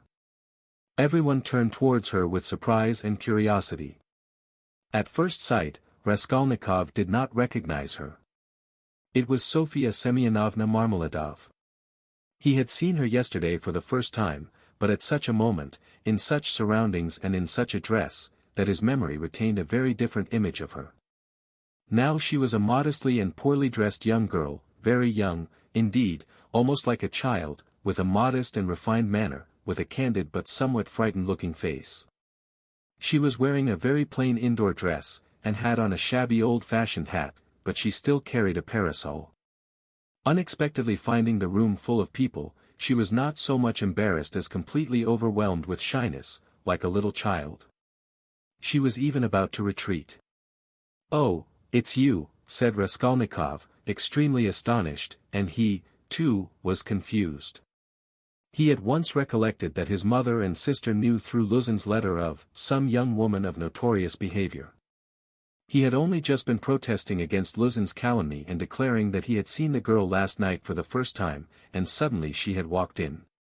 He remembered, too, that he had not protested against the expression of notorious behavior. All this passed vaguely and fleetingly through his brain, but looking at her more intently, he saw that the humiliated creature was so humiliated that he felt suddenly sorry for her. When she made a movement to retreat in terror, it sent a pang to his heart. "I did not expect you," he said, hurriedly, with a look that made her stop. "Please sit down. You come, no doubt, from Katerina Ivanovna. Allow me, not there. Sit here." At Sonya's entrance, Razumihin, who had been sitting on one of Raskolnikov's 3 chairs, close to the door, got up to allow her to enter. Raskolnikov had at first shown her the place on the sofa where Zosimov had been sitting, but feeling that the sofa which served him as a bed, was too familiar a place, he hurriedly motioned her to Razumihin's chair. "You sit here," he said to Razumihin, putting him on the sofa.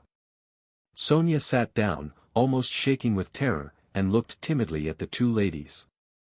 It was evidently almost inconceivable to herself that she could sit down beside them. At the thought of it, she was so frightened that she hurriedly got up again, and in utter confusion addressed Raskolnikov. I have come for 1 minute. Forgive me for disturbing you," she began falteringly.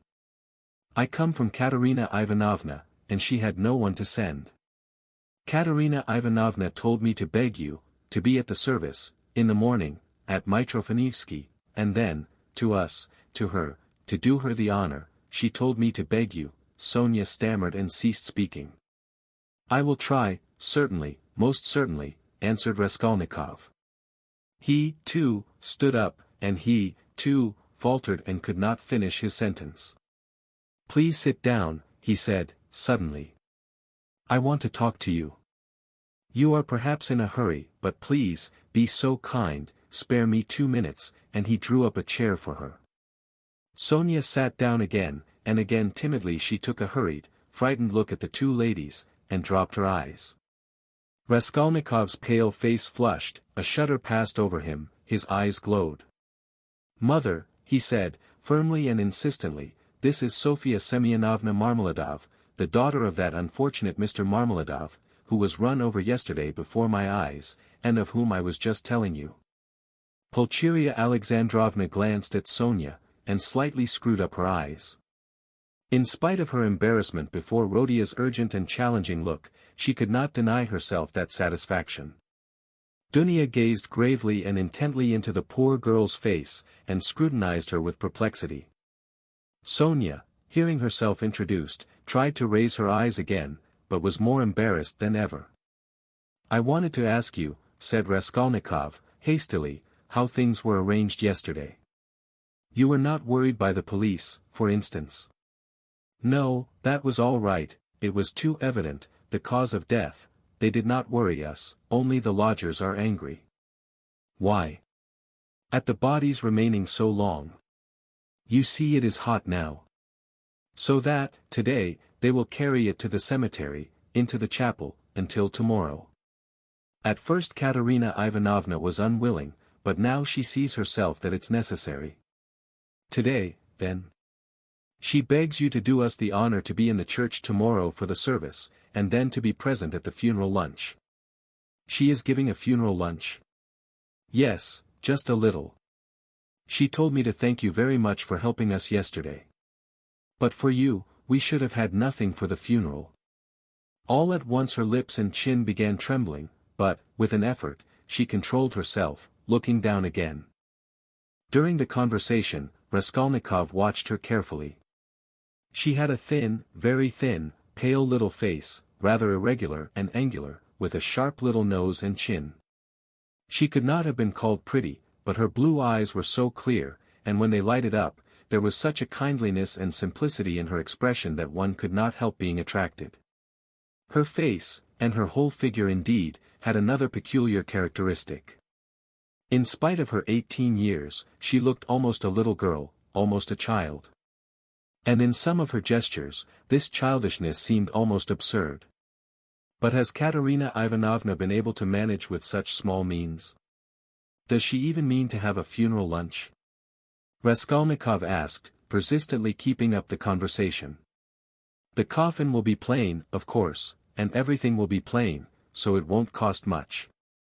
Katerina Ivanovna and I have reckoned it all out, so that there will be enough left, and Katerina Ivanovna was very anxious it should be so.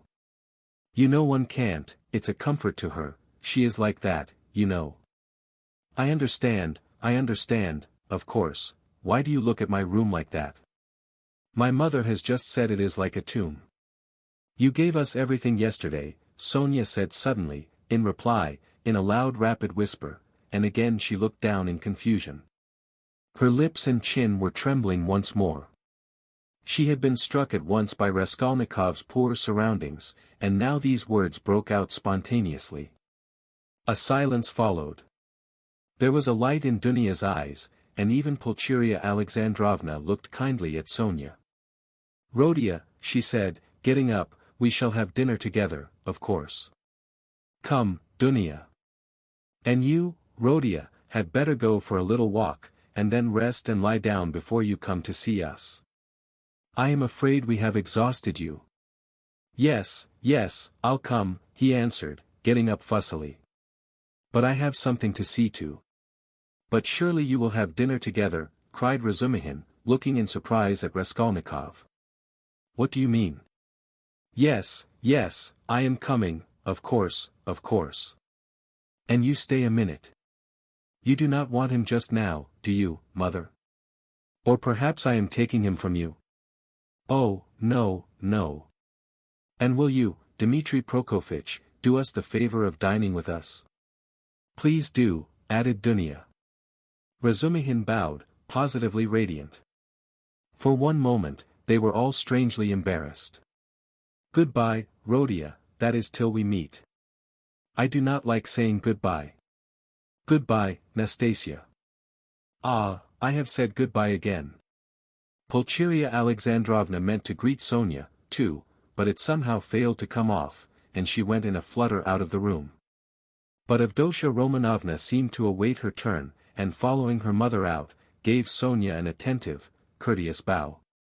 Sonya, in confusion, gave a hurried, frightened curtsy.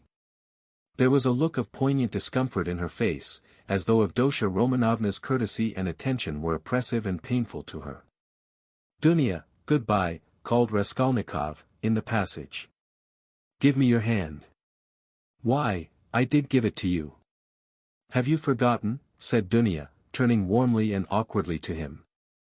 Never mind, give it to me again. And he squeezed her fingers warmly. Dunya smiled, flushed, pulled her hand away, and went off quite happy. Come, that's capital, he said to Sonya, going back and looking brightly at her. God give peace to the dead, the living have still to live. That is right, isn't it? Sonya looked surprised at the sudden brightness of his face. He looked at her for some moments in silence. The whole history of the dead father floated before his memory in those moments. Heavens, Dunya, Pulcheria Alexandrovna began, as soon as they were in the street, I really feel relieved myself at coming away, more at ease. How little did I think yesterday in the train that I could ever be glad of that. I tell you again, mother, he is still very ill. Don't you see it? Perhaps worrying about us upset him.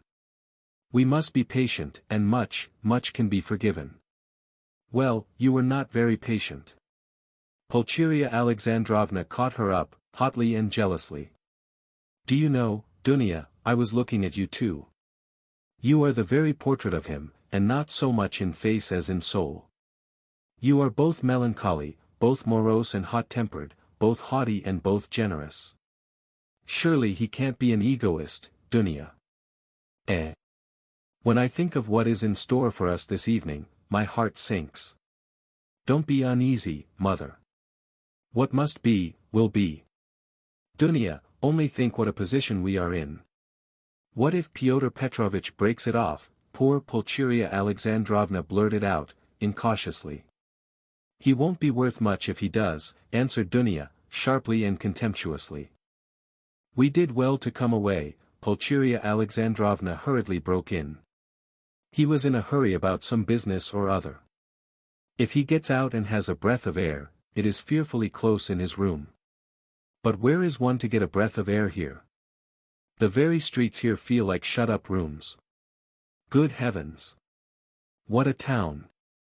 Stay, this side, they will crush you, carrying something. Why, it is a piano they have got, I declare, how they push. I am very much afraid of that young woman, too. What young woman, mother? Why, that's Sofya Semyonovna, who was there just now. Why? I have a presentiment, Dunya. Well, you may believe it or not, but as soon as she came in, that very minute, I felt that she was the chief cause of the trouble. Nothing of the sort, cried Dunya, in vexation. What nonsense, with your presentiments, mother. He only made her acquaintance the evening before, and he did not know her when she came in. Well, you will see. She worries me, but you will see, you will see. I was so frightened. She was gazing at me with those eyes. I could scarcely sit still in my chair when he began introducing her, do you remember? It seems so strange, but Pyotr Petrovitch writes like that about her, and he introduces her to us, to you. So he must think a great deal of her. People will write anything. We were talked about and written about, too. Have you forgotten? I am sure that she is a good girl, and that it is all nonsense. God grant it may be. And Pyotr Petrovitch is a contemptible slanderer, Dunya snapped out, suddenly. Pulcheria Alexandrovna was crushed, the conversation was not resumed. I will tell you what I want with you, said Raskolnikov, drawing Razumihin to the window. Then I will tell Katerina Ivanovna that you are coming, Sonya said hurriedly, preparing to depart. 1 minute, Sofya Semyonovna. We have no secrets. You are not in our way. I want to have another word or two with you. Listen, he turned suddenly to Razumihin again. You know that, what's his name? Porfiry Petrovitch? I should think so. He is a relation. Why, added the latter, with interest. Is not he managing that case, you know, about that murder? You were speaking about it yesterday. Yes, well. Razumihin's eyes opened wide. He was inquiring for people who had pawned things, and I have some pledges there, too, trifles, a ring my sister gave me as a keepsake when I left home, and my father's silver watch. They are only worth 5 or 6 rubles altogether, but I value them. So what am I to do now? I do not want to lose the things, especially the watch. I was quaking just now, for fear mother would ask to look at it, when we spoke of Dunya's watch. It is the only thing of father's left us. She would be ill if it were lost. You know what women are. So tell me what to do. I know I ought to have given notice at the police station, but would it not be better to go straight to Porfiry? What do you think? The matter might be settled more quickly. You see, mother may ask for it before dinner. Certainly not to the police station. Certainly to Porfiry, Razumihin shouted in extraordinary excitement. Well, how glad I am. Let us go at once. It is a couple of steps. We shall be sure to find him. Very well, let us go.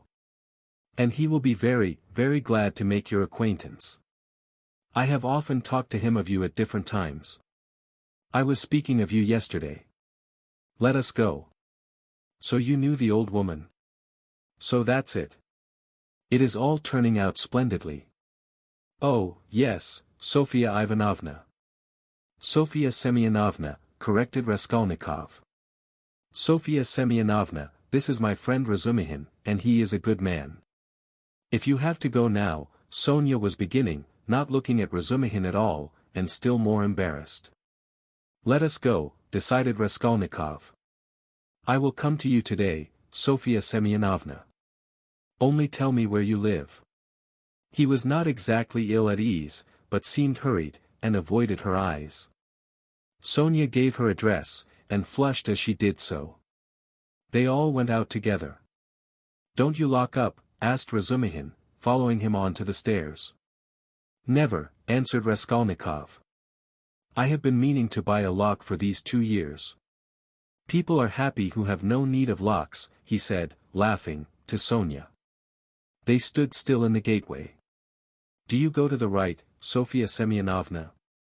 How did you find me, by the way, he added, as though he wanted to say something quite different. He wanted to look at her soft clear eyes, but this was not easy. Why, you gave your address to Polenka yesterday. Polenka? Oh, yes, Polenka, that is the little girl. She is your sister. Did I give her the address? Why, had you forgotten? No, I remember. I had heard my father speak of you, only I did not know your name, and he did not know it.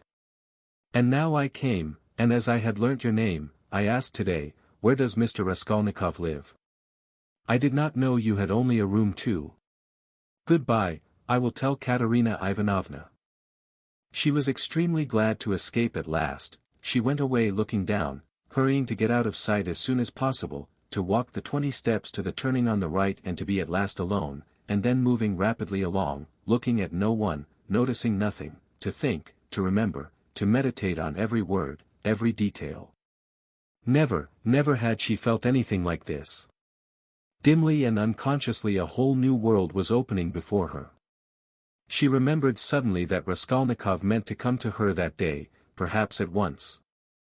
Only not today, please, not today, she kept muttering with a sinking heart, as though entreating someone, like a frightened child. Mercy! To me, to that room, he will see, oh, dear. She was not capable at that instant of noticing an unknown gentleman who was watching her and following at her heels. He had accompanied her from the gateway. At the moment when Raskolnikov, and she stood still at parting on the pavement, this gentleman, who was just passing, started on hearing Sonya's words, and I asked where Mr. Raskolnikov lived. He turned a rapid but attentive look upon all three, especially upon Raskolnikov, to whom Sonya was speaking, then looked back and noted the house.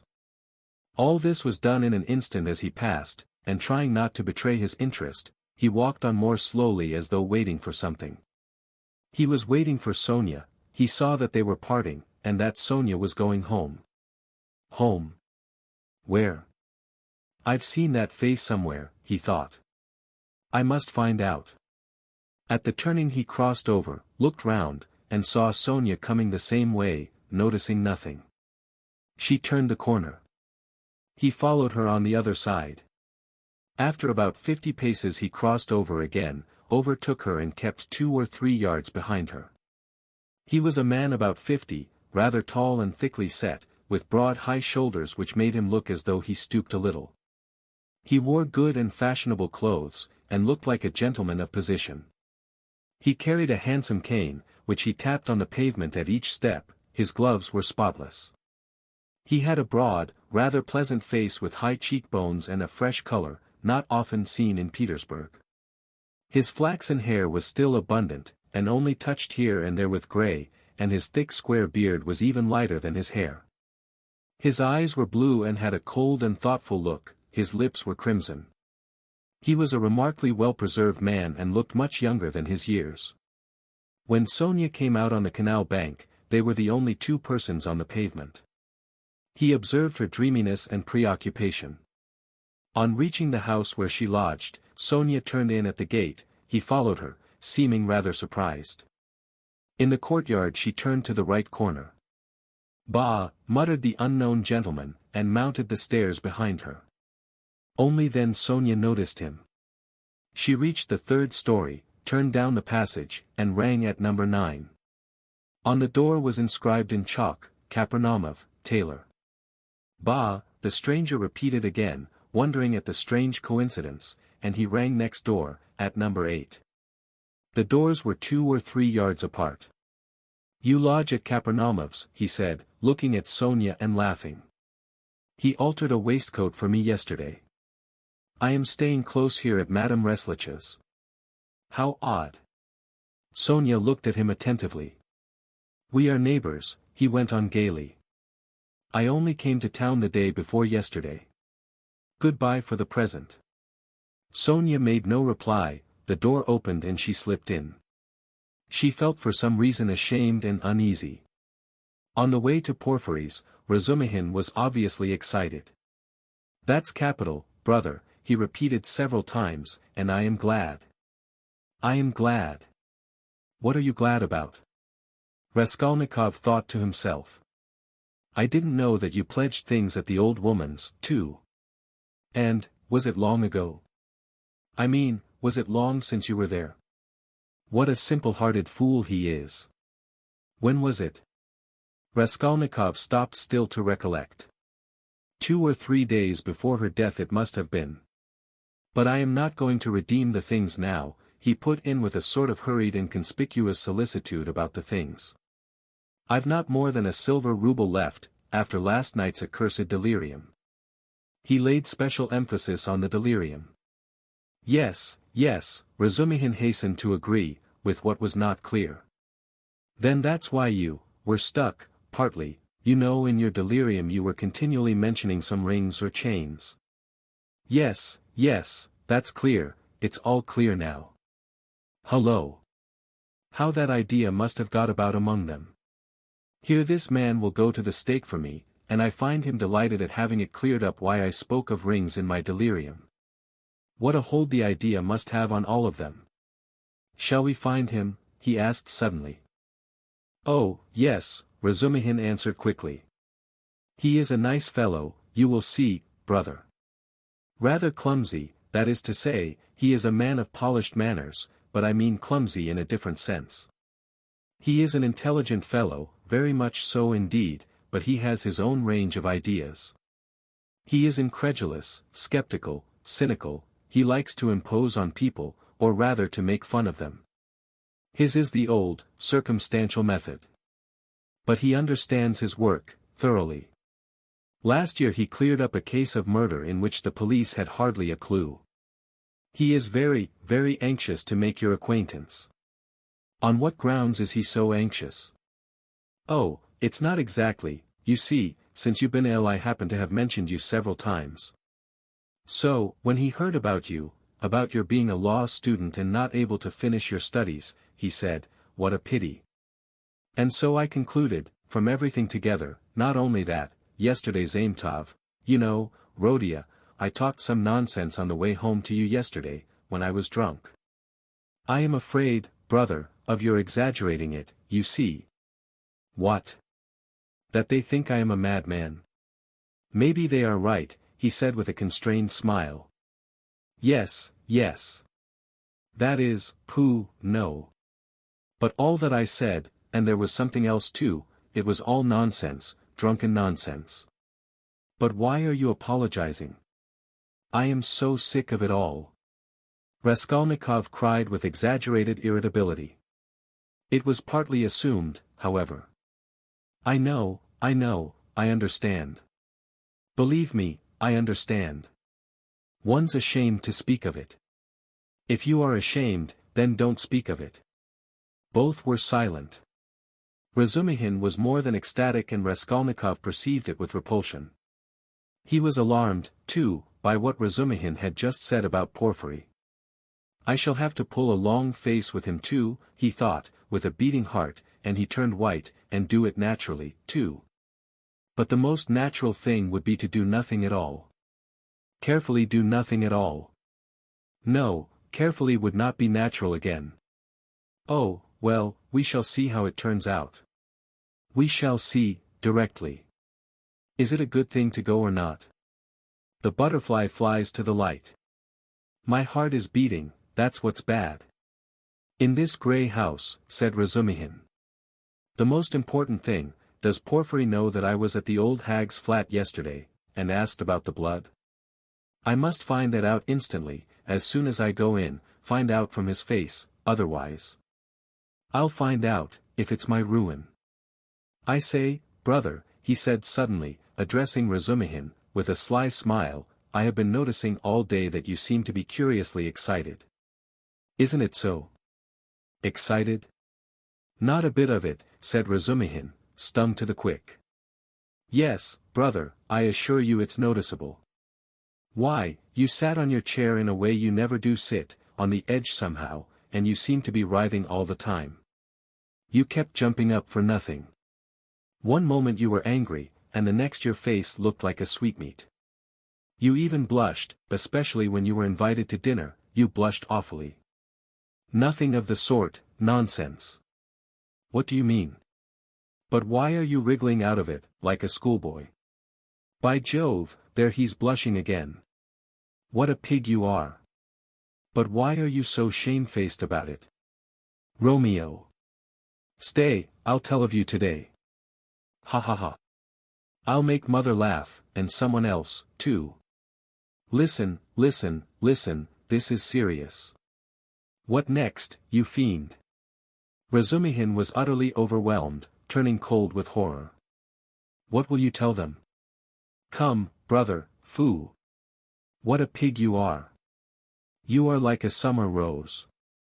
And if only you knew how it suits you, a Romeo over 6 foot high. And how you've washed today, you cleaned your nails, I declare. That's something unheard of. Why, I do believe you've got pomatum on your hair. Bend down. Pig. Raskolnikov laughed as though he could not restrain himself. So laughing, they entered Porfiry Petrovitch's flat. This is what Raskolnikov wanted, from within they could be heard laughing as they came in, still guffawing in the passage.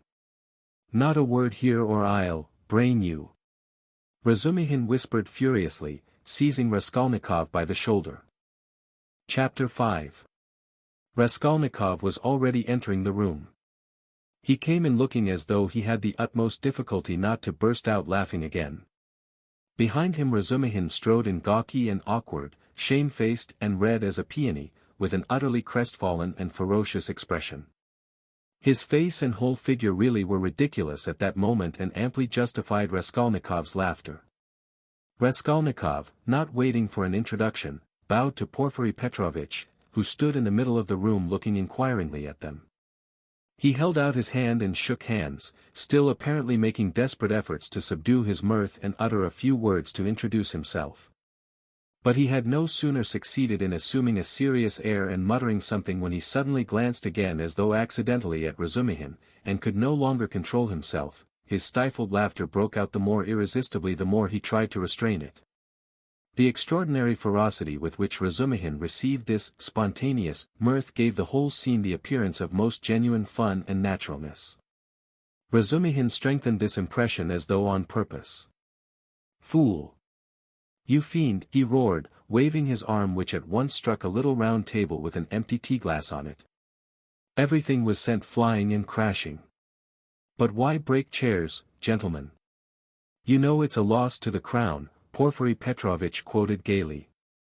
Raskolnikov was still laughing, with his hand in Porfiry Petrovitch's, but anxious not to overdo it, awaited the right moment to put a natural end to it.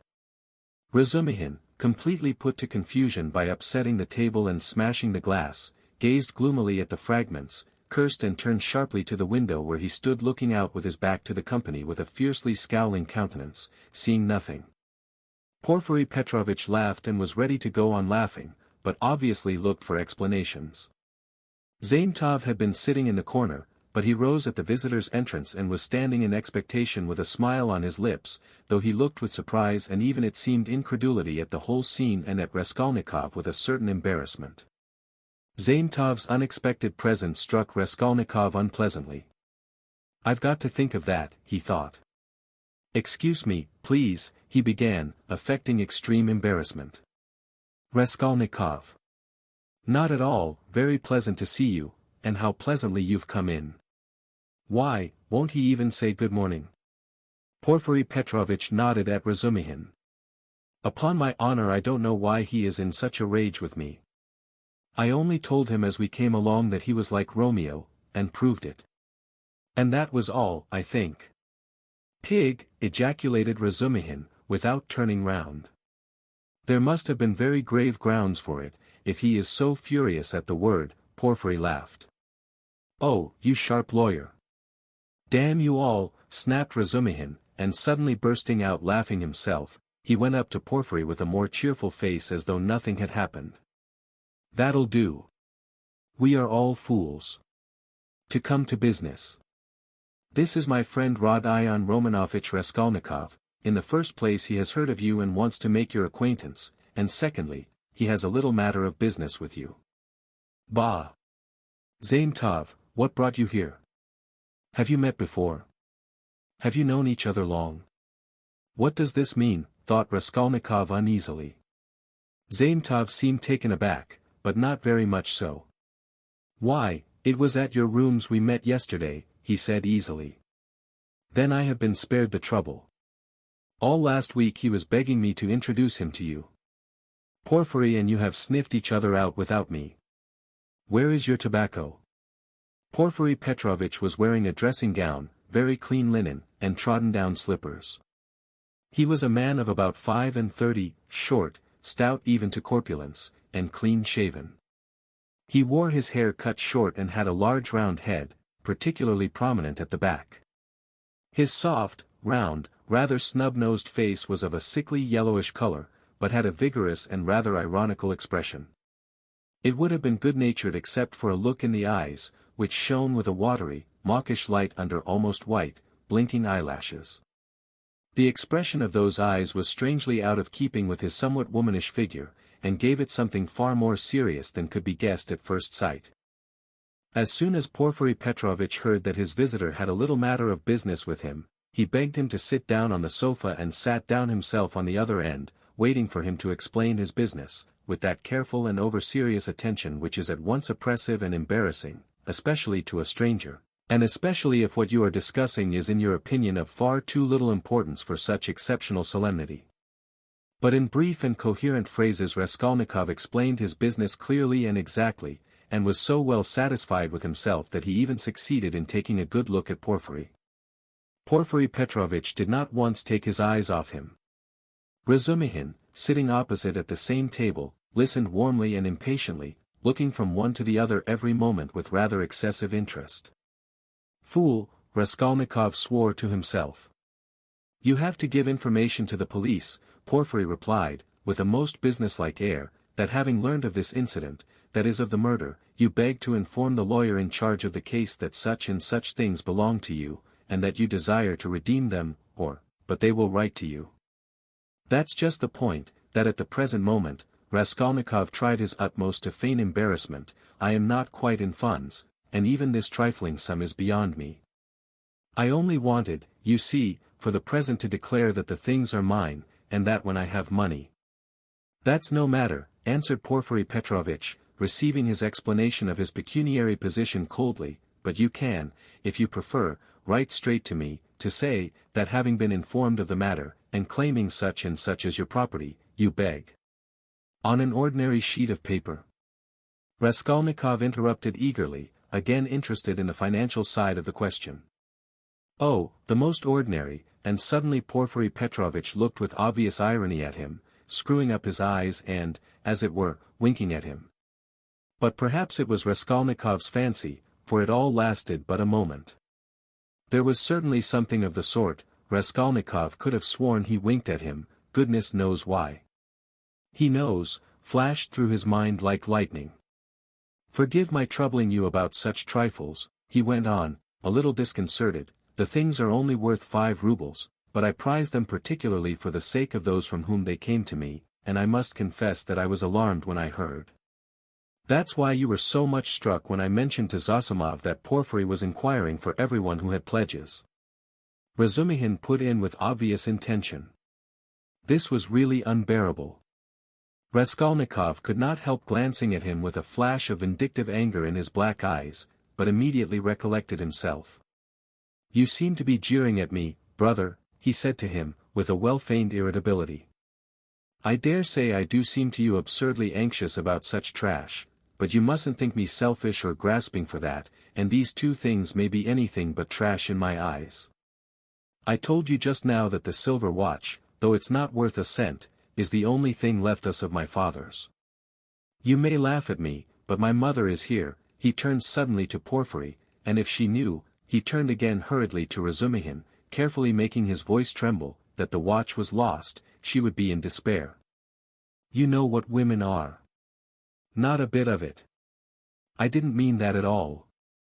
"Quite the contrary," shouted Razumihin distressed. "Was it right? Was it natural? Did I overdo it?" Raskolnikov asked himself in a tremor. "Why did I say that about women?" "Oh, your mother is with you?" Porfiry Petrovitch inquired. "Yes." "When did she come?" "Last night." Porfiry paused as though reflecting. "Your things would not in any case be lost," he went on calmly and coldly. "I have been expecting you here for some time." And as though that was a matter of no importance, he carefully offered the ashtray to Razumihin, who was ruthlessly scattering cigarette ash over the carpet. Raskolnikov shuddered, but Porfiry did not seem to be looking at him, and was still concerned with Razumihin's cigarette. "What? Expecting him? Why, did you know that he had pledges there?" cried Razumihin. Porfiry Petrovitch addressed himself to Raskolnikov. "Your things, the ring and the watch, were wrapped up together, and on the paper your name was legibly written in pencil, together with the date on which you left them with her. How observant you are!" Raskolnikov smiled awkwardly, doing his very utmost to look him straight in the face, but he failed, and suddenly added. "I say that because I suppose there were a great many pledges, that it must be difficult to remember them all. But you remember them all so clearly, and... Stupid. Feeble, he thought. Why did I add that? But we know all who had pledges, and you are the only one who hasn't come forward, Porfiry answered with hardly perceptible irony. I haven't been quite well. I heard that too. I heard, indeed, that you were in great distress about something. You look pale still. I am not pale at all. No, I am quite well, Raskolnikov snapped out rudely and angrily, completely changing his tone. His anger was mounting, he could not repress it. And in my anger I shall betray myself, flashed through his mind again. Why are they torturing me? Not quite well. Razumihin caught him up. What next? He was unconscious and delirious all yesterday. Would you believe, Porfiry, as soon as our backs were turned, he dressed, though he could hardly stand, and gave us the slip and went off on a spree somewhere till midnight, delirious all the time. Would you believe it? Extraordinary. Really delirious? You don't say so. Porfiry shook his head in a womanish way. Nonsense. Don't you believe it? But you don't believe it anyway, Raskolnikov let slip in his anger. But Porfiry Petrovitch did not seem to catch those strange words. But how could you have gone out if you hadn't been delirious? Razumihin got hot suddenly. What did you go out for? What was the object of it? And why on the sly? Were you in your senses when you did it? Now that all danger is over I can speak plainly. I was awfully sick of them yesterday. Raskolnikov addressed Porfiry suddenly with a smile of insolent defiance. I ran away from them to take lodgings where they wouldn't find me, and took a lot of money with me. Mr. Zametov there saw it. I say, Mr. Zametov, was I sensible or delirious yesterday? Settle our dispute. He could have strangled Zametov at that moment, so hateful were his expression and his silence to him. In my opinion you talked sensibly and even artfully, but you were extremely irritable, Zametov pronounced dryly. And Nikodym Fomitch was telling me today, put in Porfiry Petrovitch, that he met you very late last night in the lodging of a man who had been run over. And there, said Razumihin, weren't you mad then? You gave your last penny to the widow for the funeral. If you wanted to help, give 15 or 20 even, but keep 3 rubles for yourself at least, but he flung away all the 25 at once. Maybe I found a treasure somewhere and you know nothing of it. So that's why I was liberal yesterday. Mr. Zametov knows I found a treasure. Excuse us, please, for disturbing you for half an hour with such trivialities, he said, turning to Porfiry Petrovitch, with trembling lips. We are boring you, aren't we? Oh no, quite the contrary, quite the contrary. If only you knew how you interest me. It's interesting to look on and listen, and I am really glad you have come forward at last. But you might give us some tea. My throat's dry, cried Razumihin. Capital idea. Perhaps we will all keep you company. Wouldn't you like something more essential before tea? Get along with you. Porfiry Petrovitch went out to order tea. Raskolnikov's thoughts were in a whirl. He was in terrible exasperation. The worst of it is they don't disguise it, they don't care to stand on ceremony. And how if you didn't know me at all, did you come to talk to Nikodym Fomitch about me?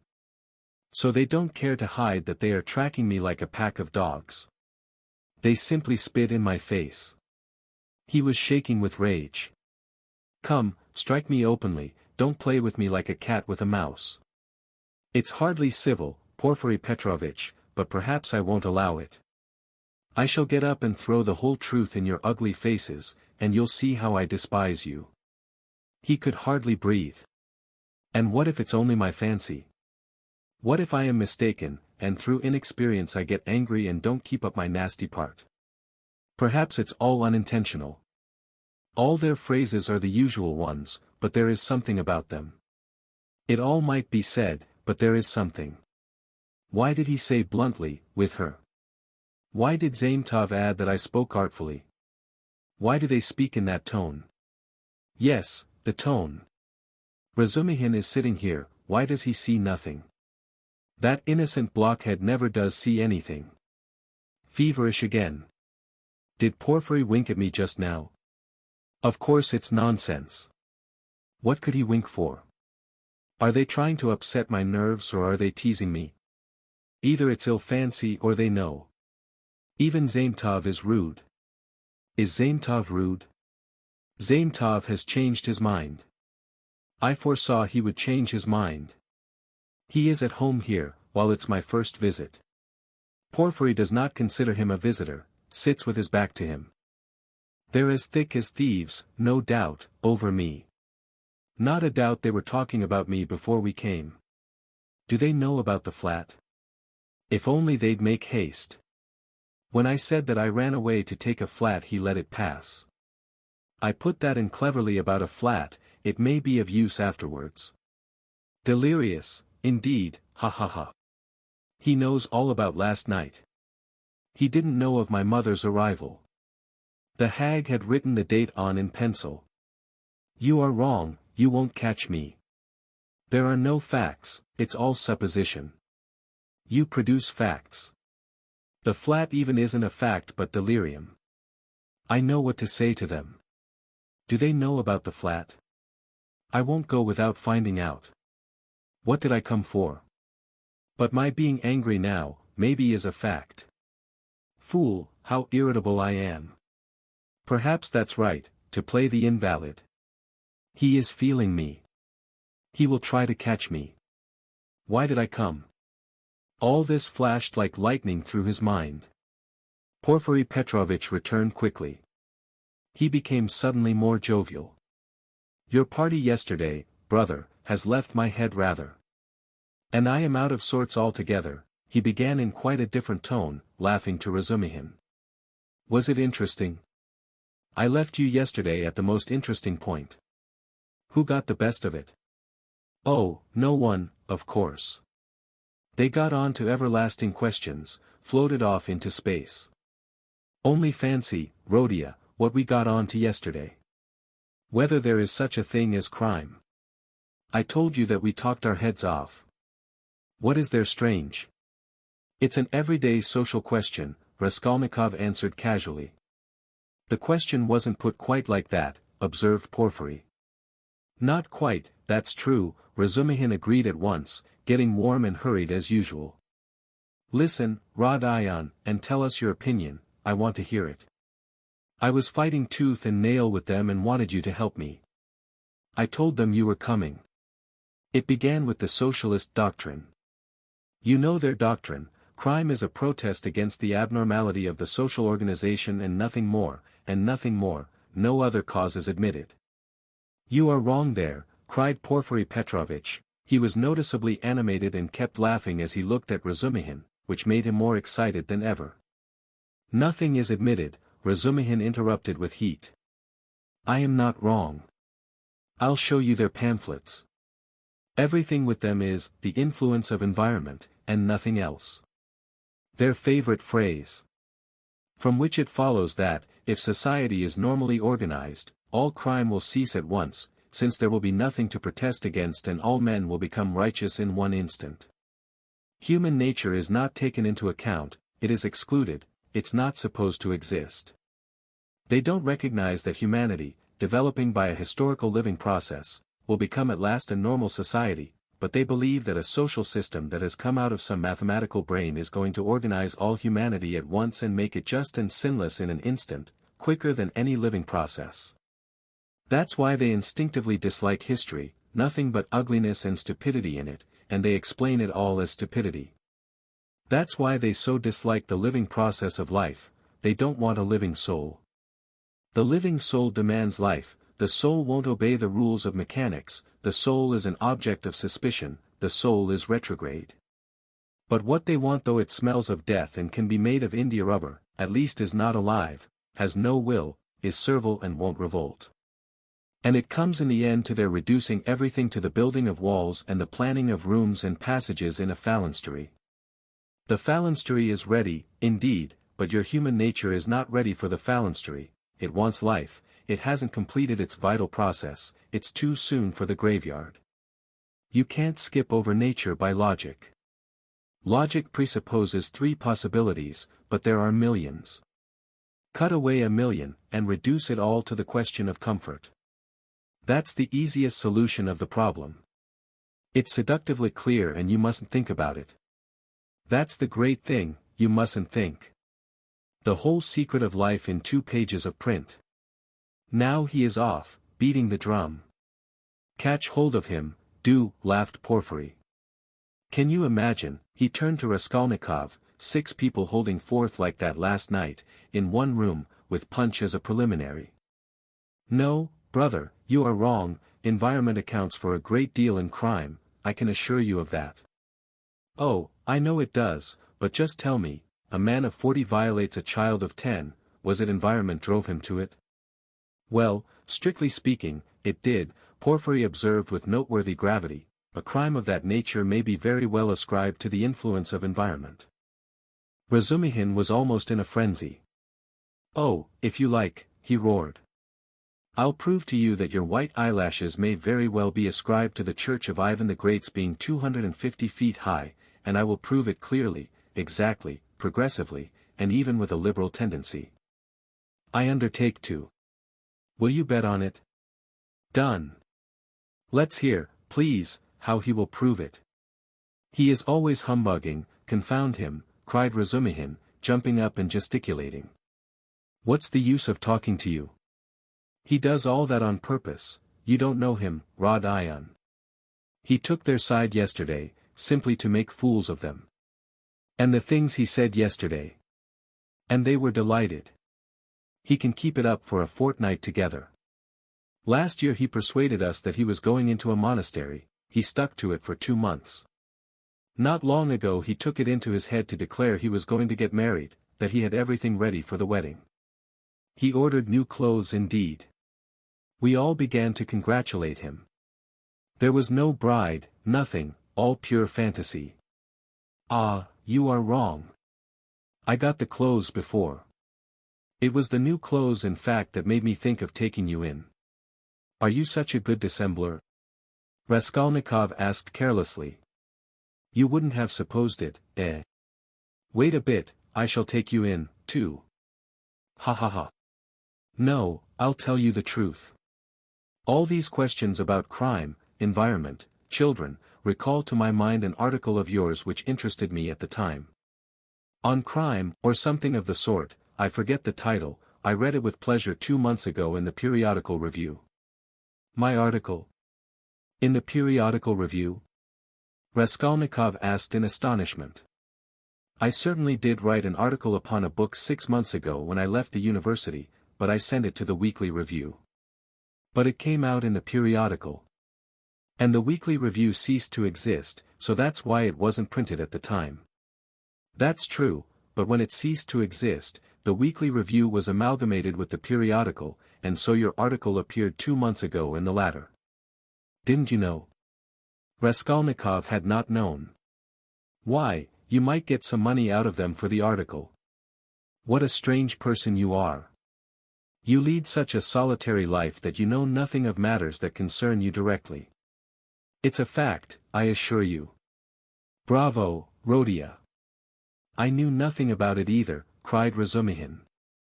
I'll run today to the reading room and ask for the number. 2 months ago. What was the date? It doesn't matter though, I will find it. Think of not telling us.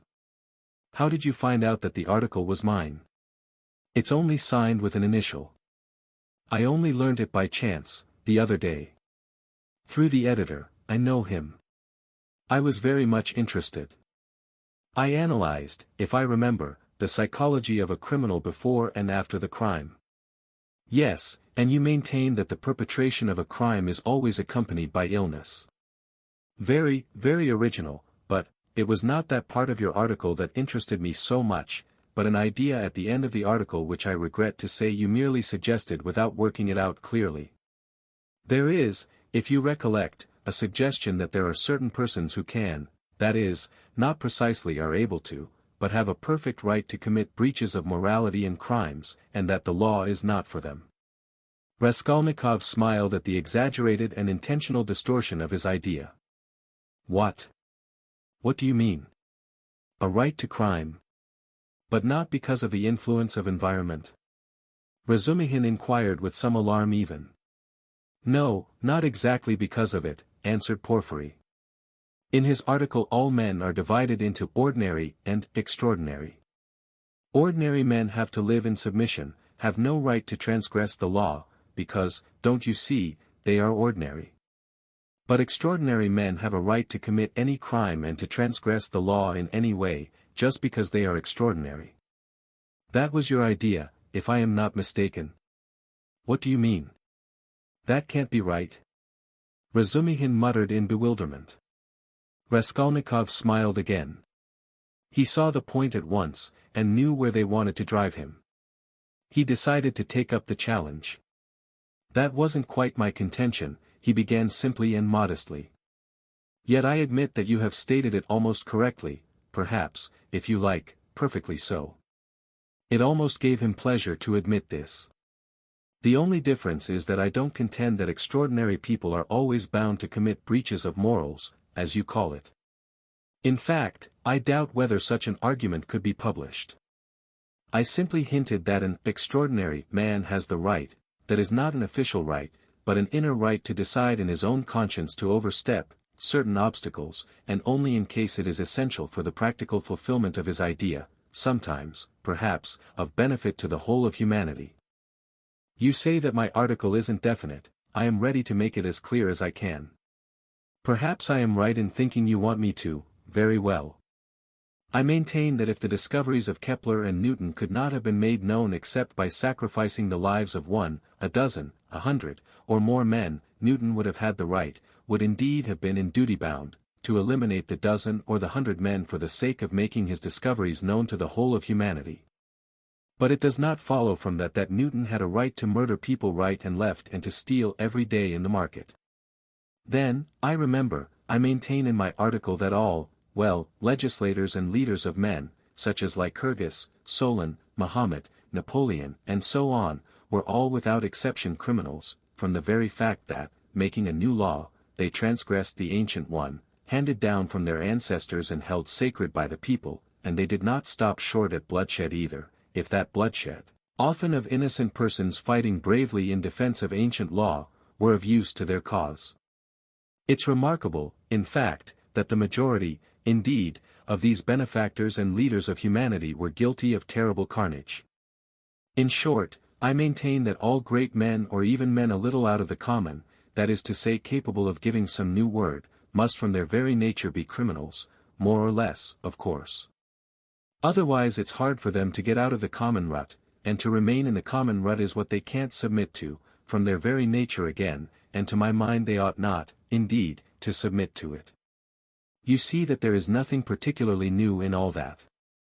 The same thing has been printed and read 1,000 times before. As for my division of people into ordinary and extraordinary, I acknowledge that it's somewhat arbitrary, but I don't insist upon exact numbers. I only believe in my leading idea that men are in general divided by a law of nature into two categories, inferior, ordinary, that is, so to say, material that serves only to reproduce its kind, and men who have the gift or the talent to utter a new word. There are, of course, innumerable subdivisions, but the distinguishing features of both categories are fairly well marked. The first category, generally speaking, are men conservative in temperament and law-abiding, they live under control and love to be controlled. To my thinking it is their duty to be controlled, because that's their vocation, and there is nothing humiliating in it for them. The second category all transgress the law, they are destroyers or disposed to destruction according to their capacities. The crimes of these men are of course relative and varied, for the most part they seek in very varied ways the destruction of the present for the sake of the better.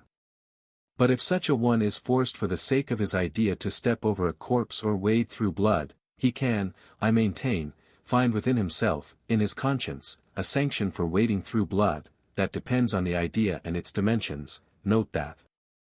It's only in that sense I speak of their right to crime in my article, you remember it began with the legal question. There's no need for such anxiety, however, the masses will scarcely ever admit this right, they punish them or hang them, more or less, and in doing so fulfill quite justly their conservative vocation. But the same masses set these criminals on a pedestal in the next generation and worship them, more or less. The first category is always the man of the present, the second the man of the future. The first preserve the world and people it, the second move the world and lead it to its goal. Each class has an equal right to exist. In fact, all have equal rights with me, and vive la guerre éternelle, till the New Jerusalem, of course. Then you believe in the New Jerusalem, do you? I do, Raskolnikov answered firmly, as he said these words, and during the whole preceding tirade he kept his eyes on one spot on the carpet. And do you believe in God? Excuse my curiosity. I do, repeated Raskolnikov, raising his eyes to Porfiry. And, do you believe in Lazarus rising from the dead? I do. Why do you ask all this? You believe it literally? Literally. You don't say so. I asked from curiosity. Excuse me. But let us go back to the question, they are not always executed. Some, on the contrary, triumph in their lifetime. Oh, yes, some attain their ends in this life, and then they begin executing other people. If it's necessary, indeed, for the most part they do. Your remark is very witty. Thank you. But tell me this, how do you distinguish those extraordinary people from the ordinary ones? Are there signs at their birth? I feel there ought to be more exactitude, more external definition. Excuse the natural anxiety of a practical law-abiding citizen, but couldn't they adopt a special uniform, for instance, couldn't they wear something, be branded in some way? For you know, if confusion arises and a member of one category imagines that he belongs to the other, begins to eliminate obstacles as you so happily expressed it, then. Oh, that very often happens. That remark is wittier than the other. Thank you.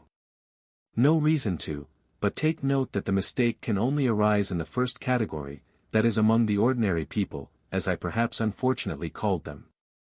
In spite of their predisposition to obedience, very many of them, through a playfulness of nature, sometimes vouchsafed even to the cow, like to imagine themselves advanced people, destroyers, and to push themselves into the new movement, and this quite sincerely.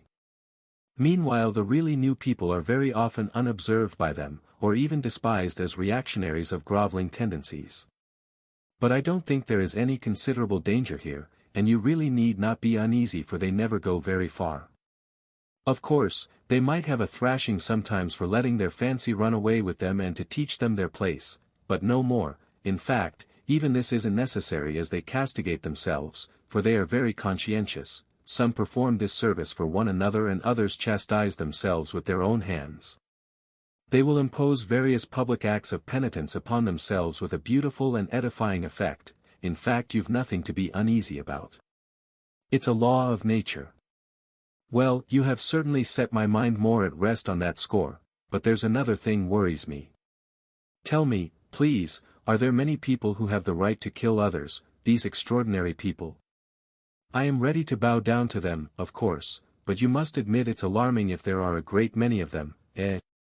Oh, you needn't worry about that either, Raskolnikov went on in the same tone.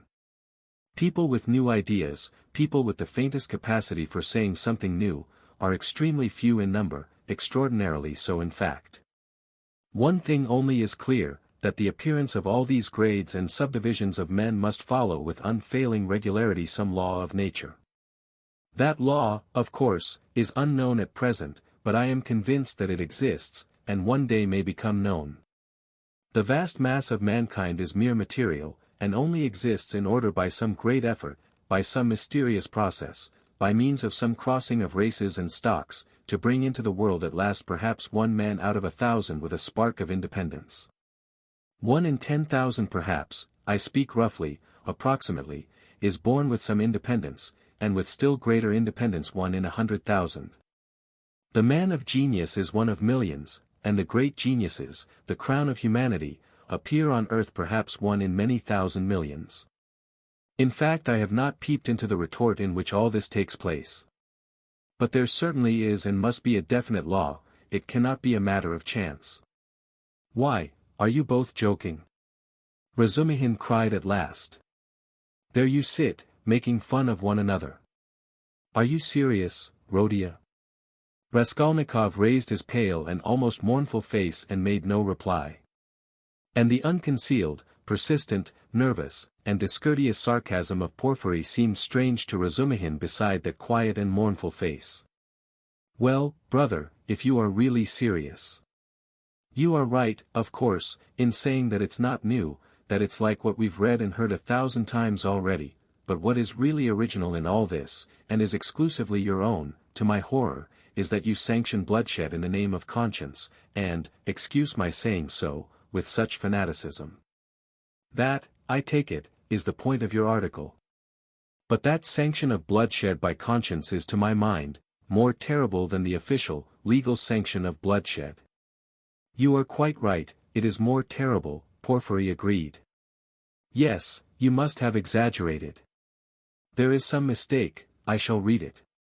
You can't think that. I shall read it. All that is not in the article, there's only a hint of it, said Raskolnikov. Yes, yes.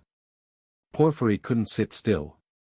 Your attitude to crime is pretty clear to me now, but, excuse me for my impertinence, I am really ashamed to be worrying you like this. You see, you've removed my anxiety as to the two grades getting mixed, but, there are various practical possibilities that make me uneasy. What if some man or youth imagines that he is a Lycurgus or Mahomet, a future one of course, and suppose he begins to remove all obstacles? He has some great enterprise before him and needs money for it, and tries to get it, do you see? Zaintov gave a sudden guffaw in his corner. Raskolnikov did not even raise his eyes to him. I must admit, he went on calmly, that such cases certainly must arise. The vain and foolish are particularly apt to fall into that snare, young people especially.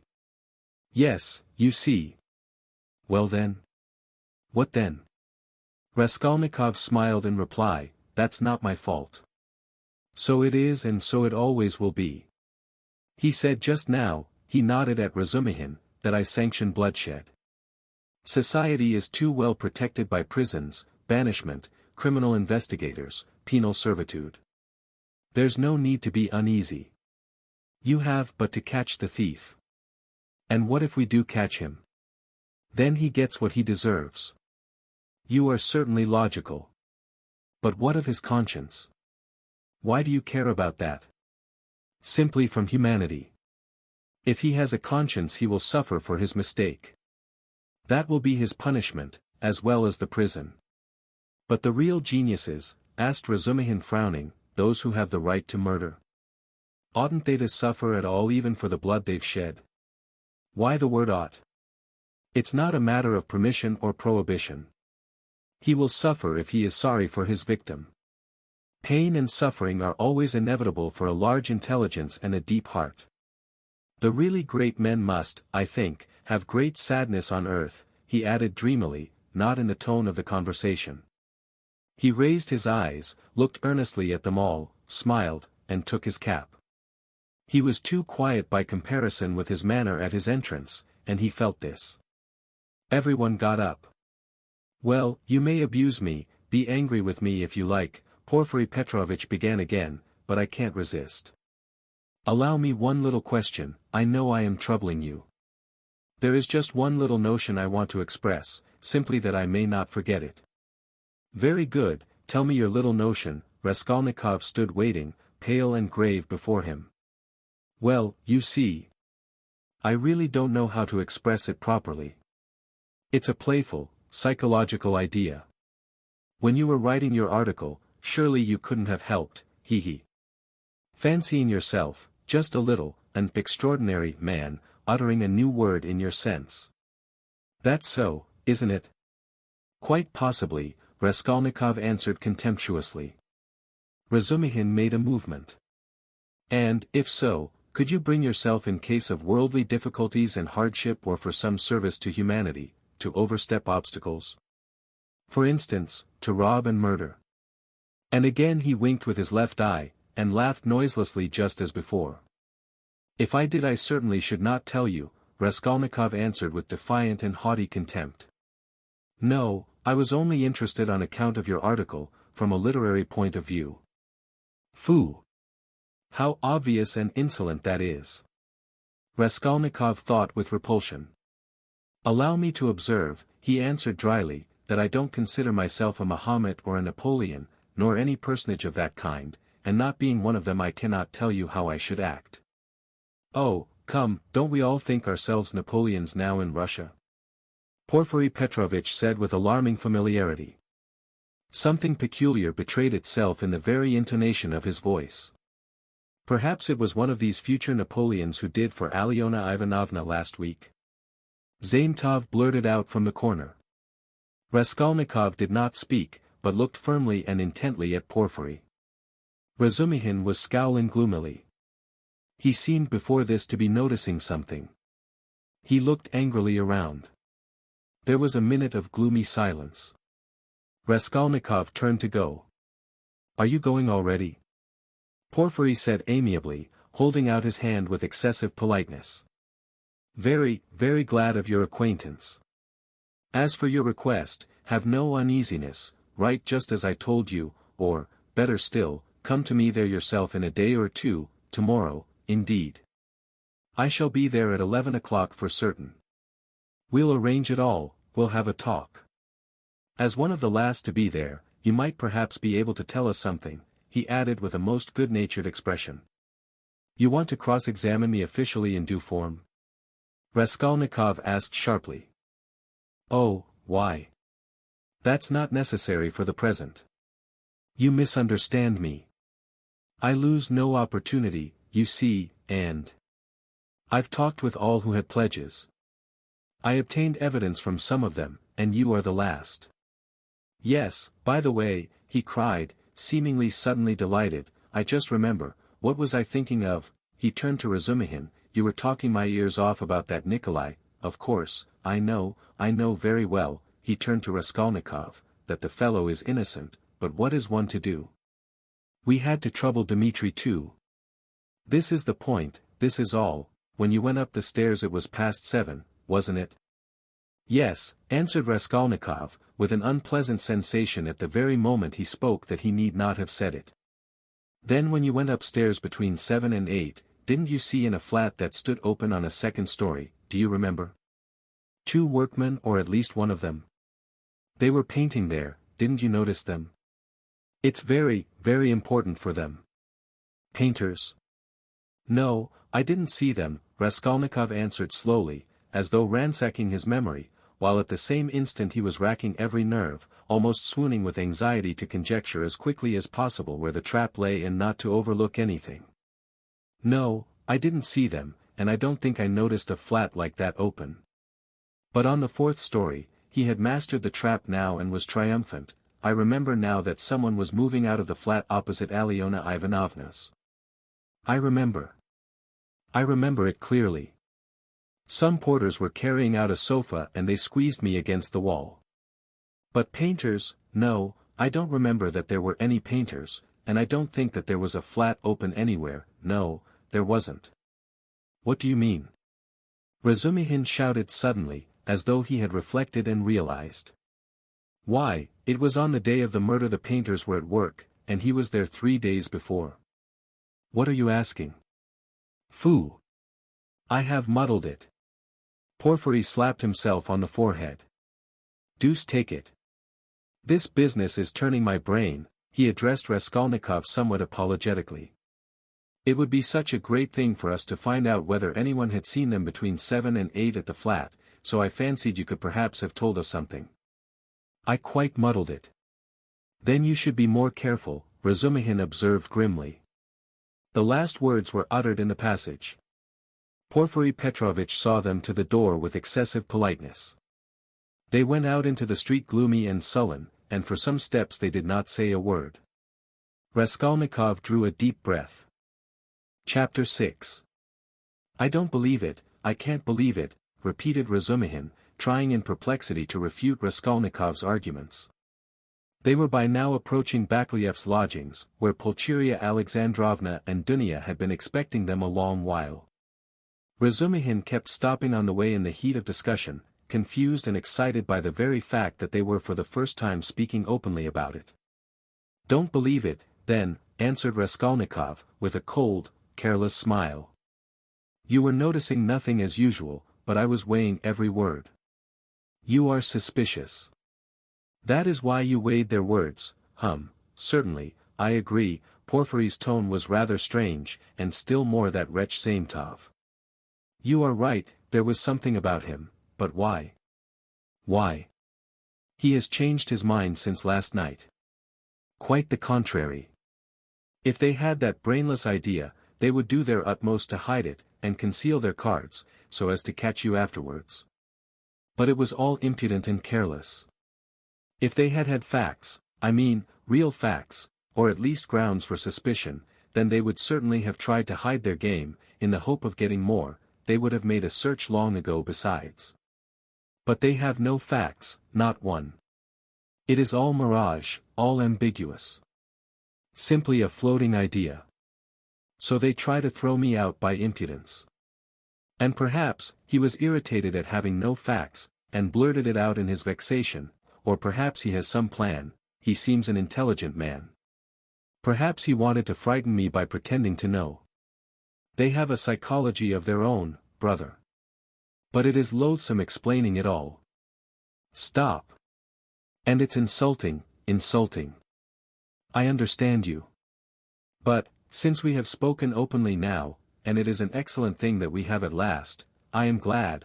I will own now frankly that I noticed it in them long ago, this idea. Of course the merest hint only, an insinuation, but why an insinuation even? How dare they? What foundation have they? If only you knew how furious I have been. Think only. Simply because a poor student, unhinged by poverty and hypochondria, on the eve of a severe delirious illness, note that, suspicious, vain, proud, who has not seen a soul to speak to for 6 months, in rags and in boots without soles, has to face some wretched policeman and put up with their insolence, and the unexpected debt thrust under his nose, the IOU presented by Chebarov, the new paint, 30 degrees Romer and a stifling atmosphere, a crowd of people, the talk about the murder of a person where he had been just before, and all that on an empty stomach, he might well have a fainting fit. And that is what they found it all on. Damn them.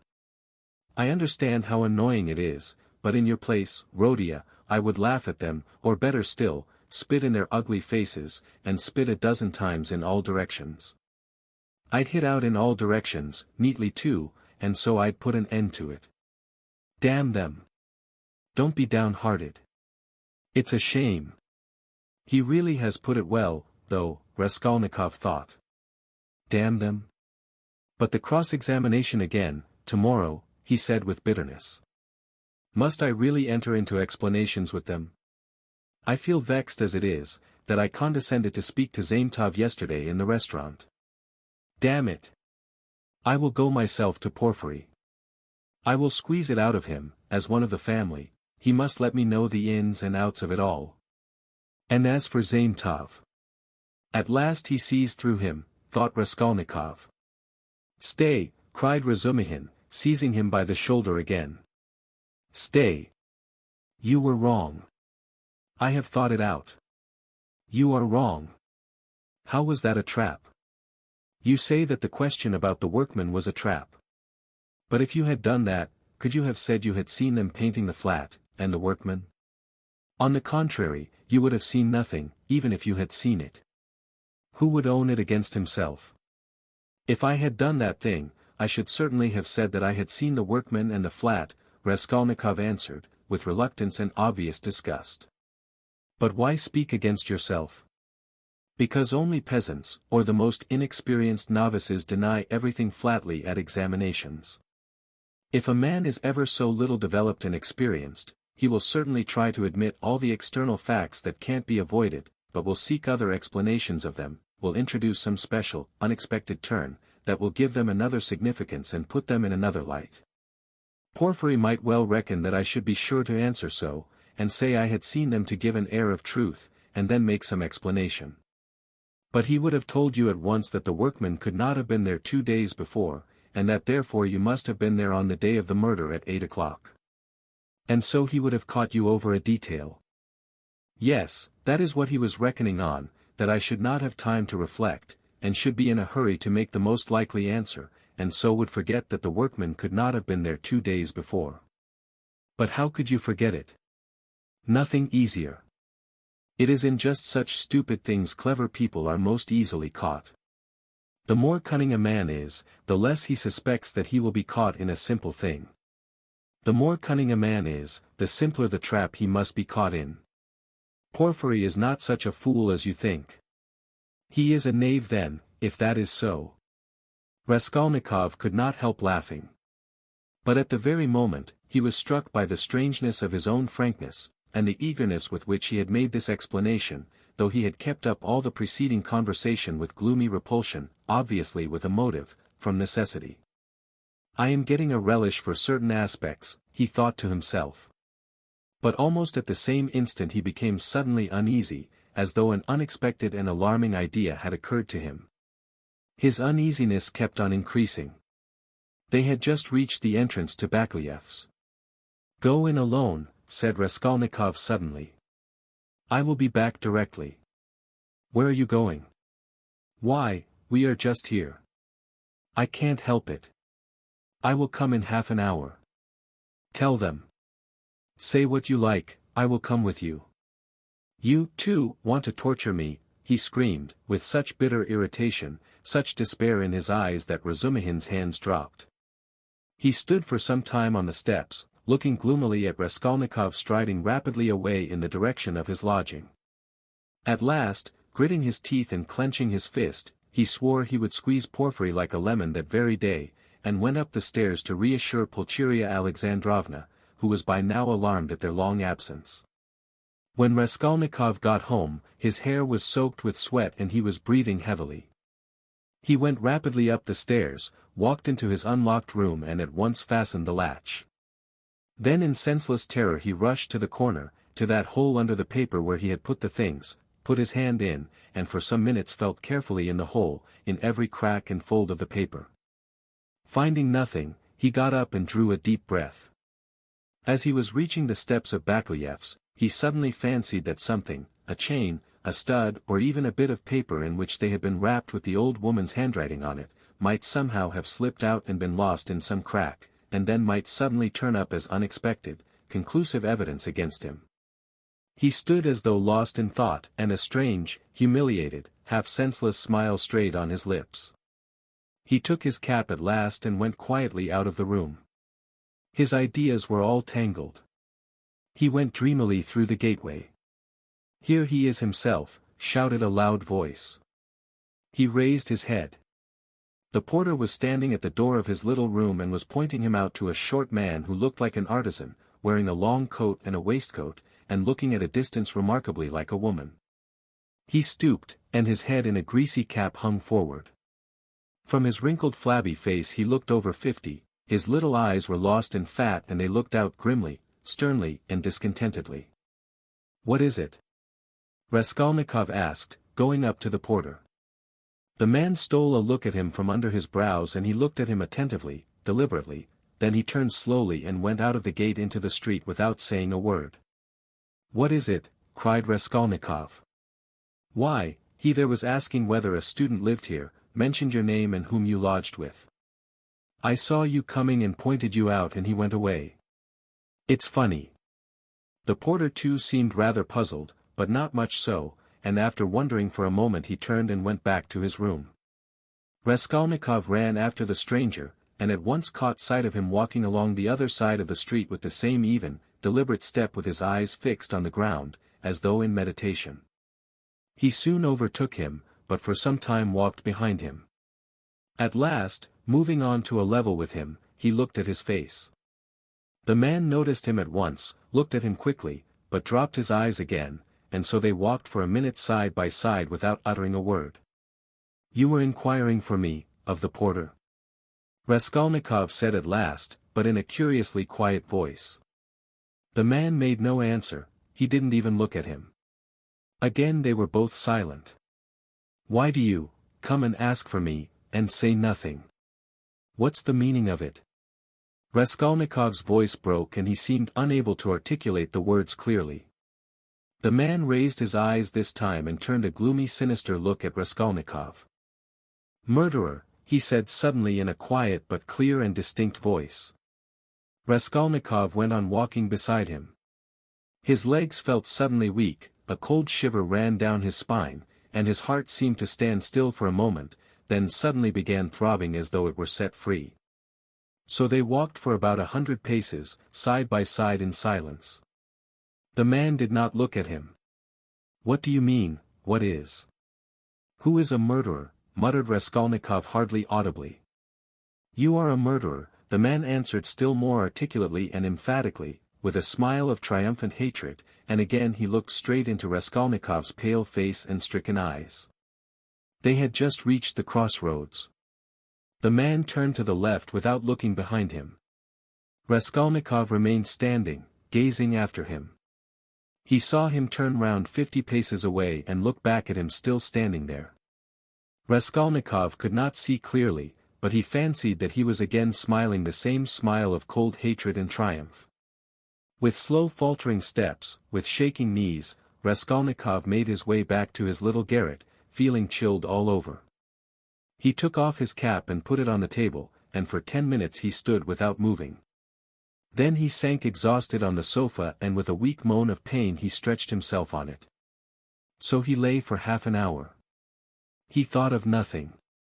Some thoughts or fragments of thoughts, some images without order or coherence floated before his mind, faces of people he had seen in his childhood or met somewhere once, whom he would never have recalled, the belfry of the church at V, the billiard table in a restaurant and some officers playing billiards, the smell of cigars in some underground tobacco shop, a tavern room, a back staircase quite dark, all sloppy with dirty water and strewn with eggshells, and the Sunday bells floating in from somewhere.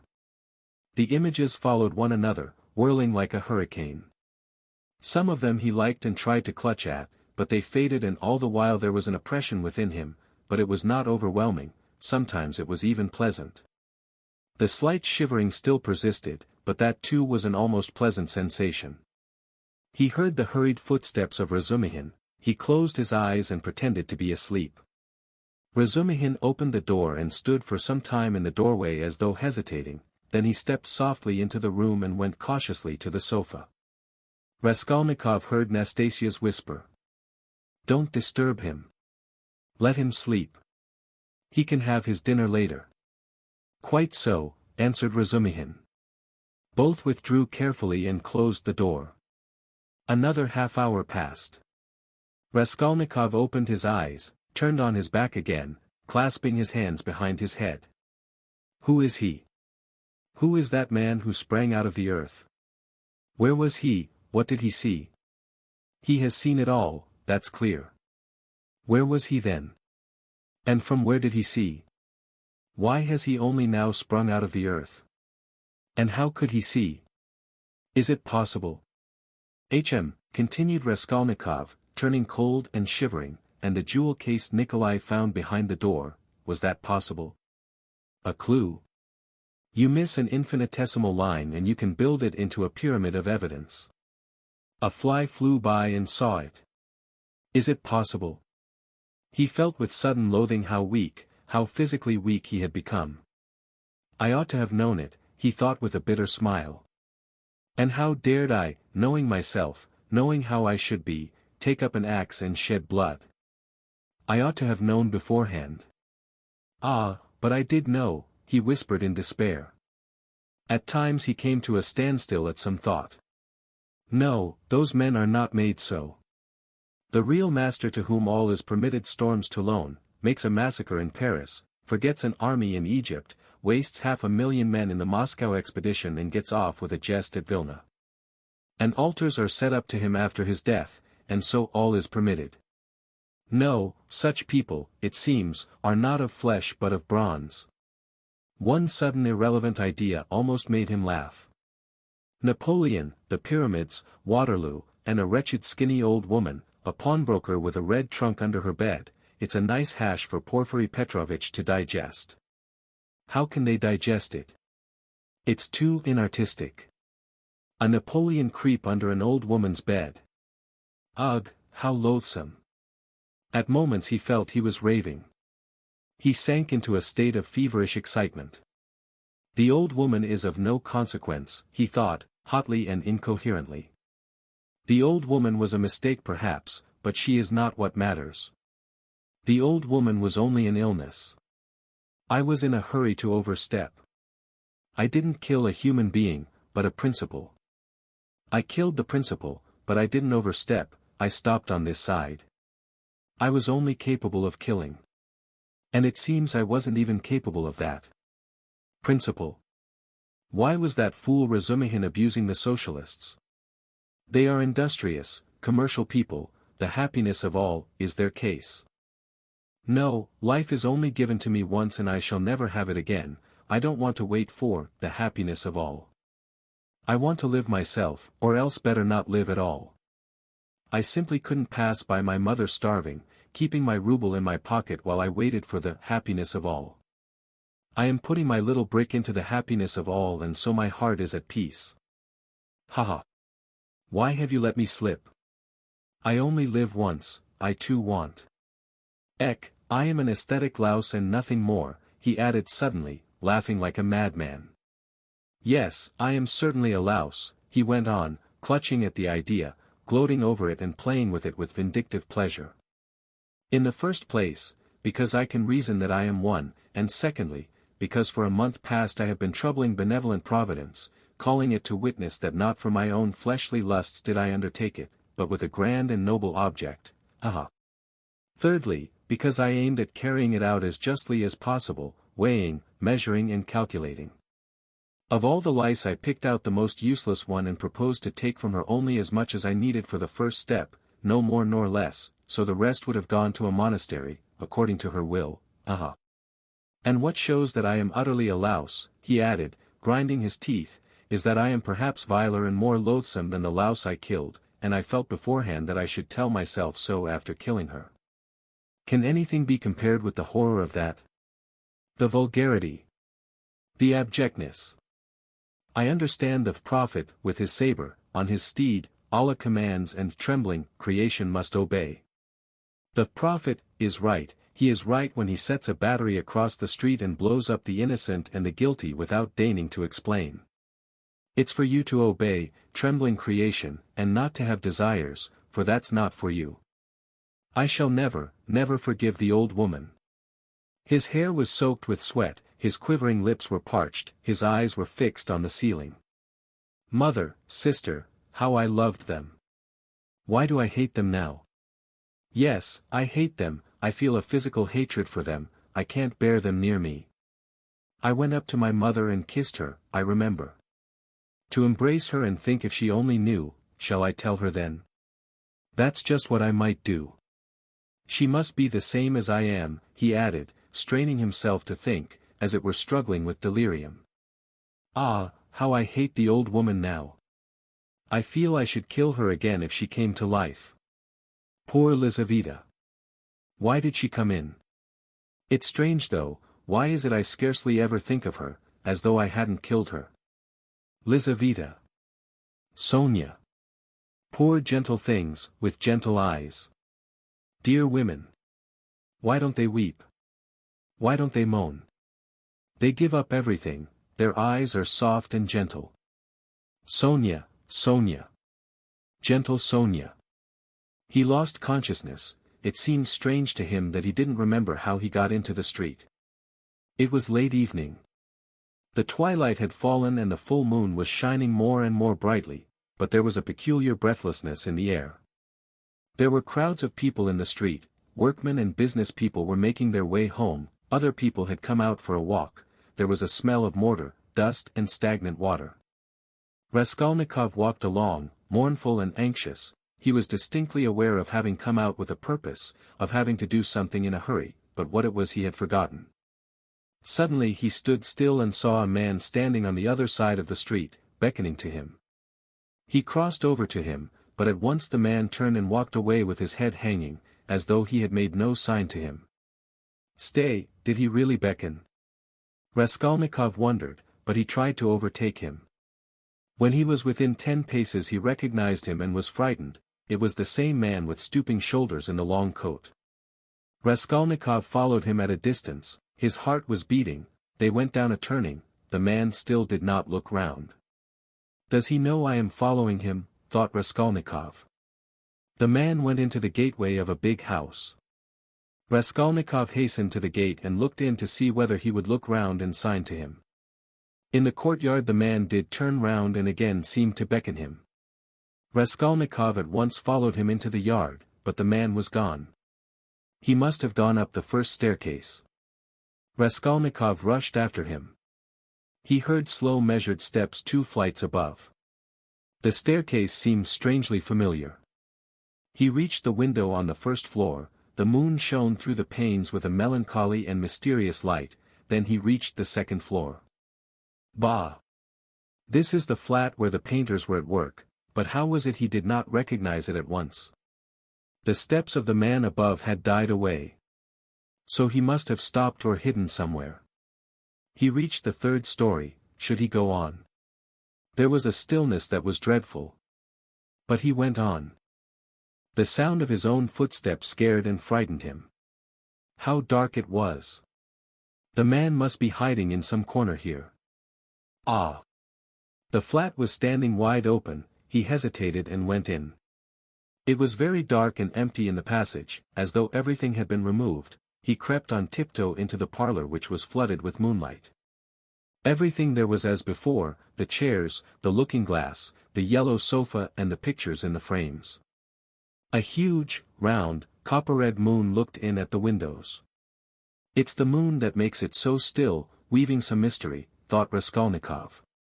He stood and waited a long while, and the more silent the moonlight, the more violently his heart beat, till it was painful.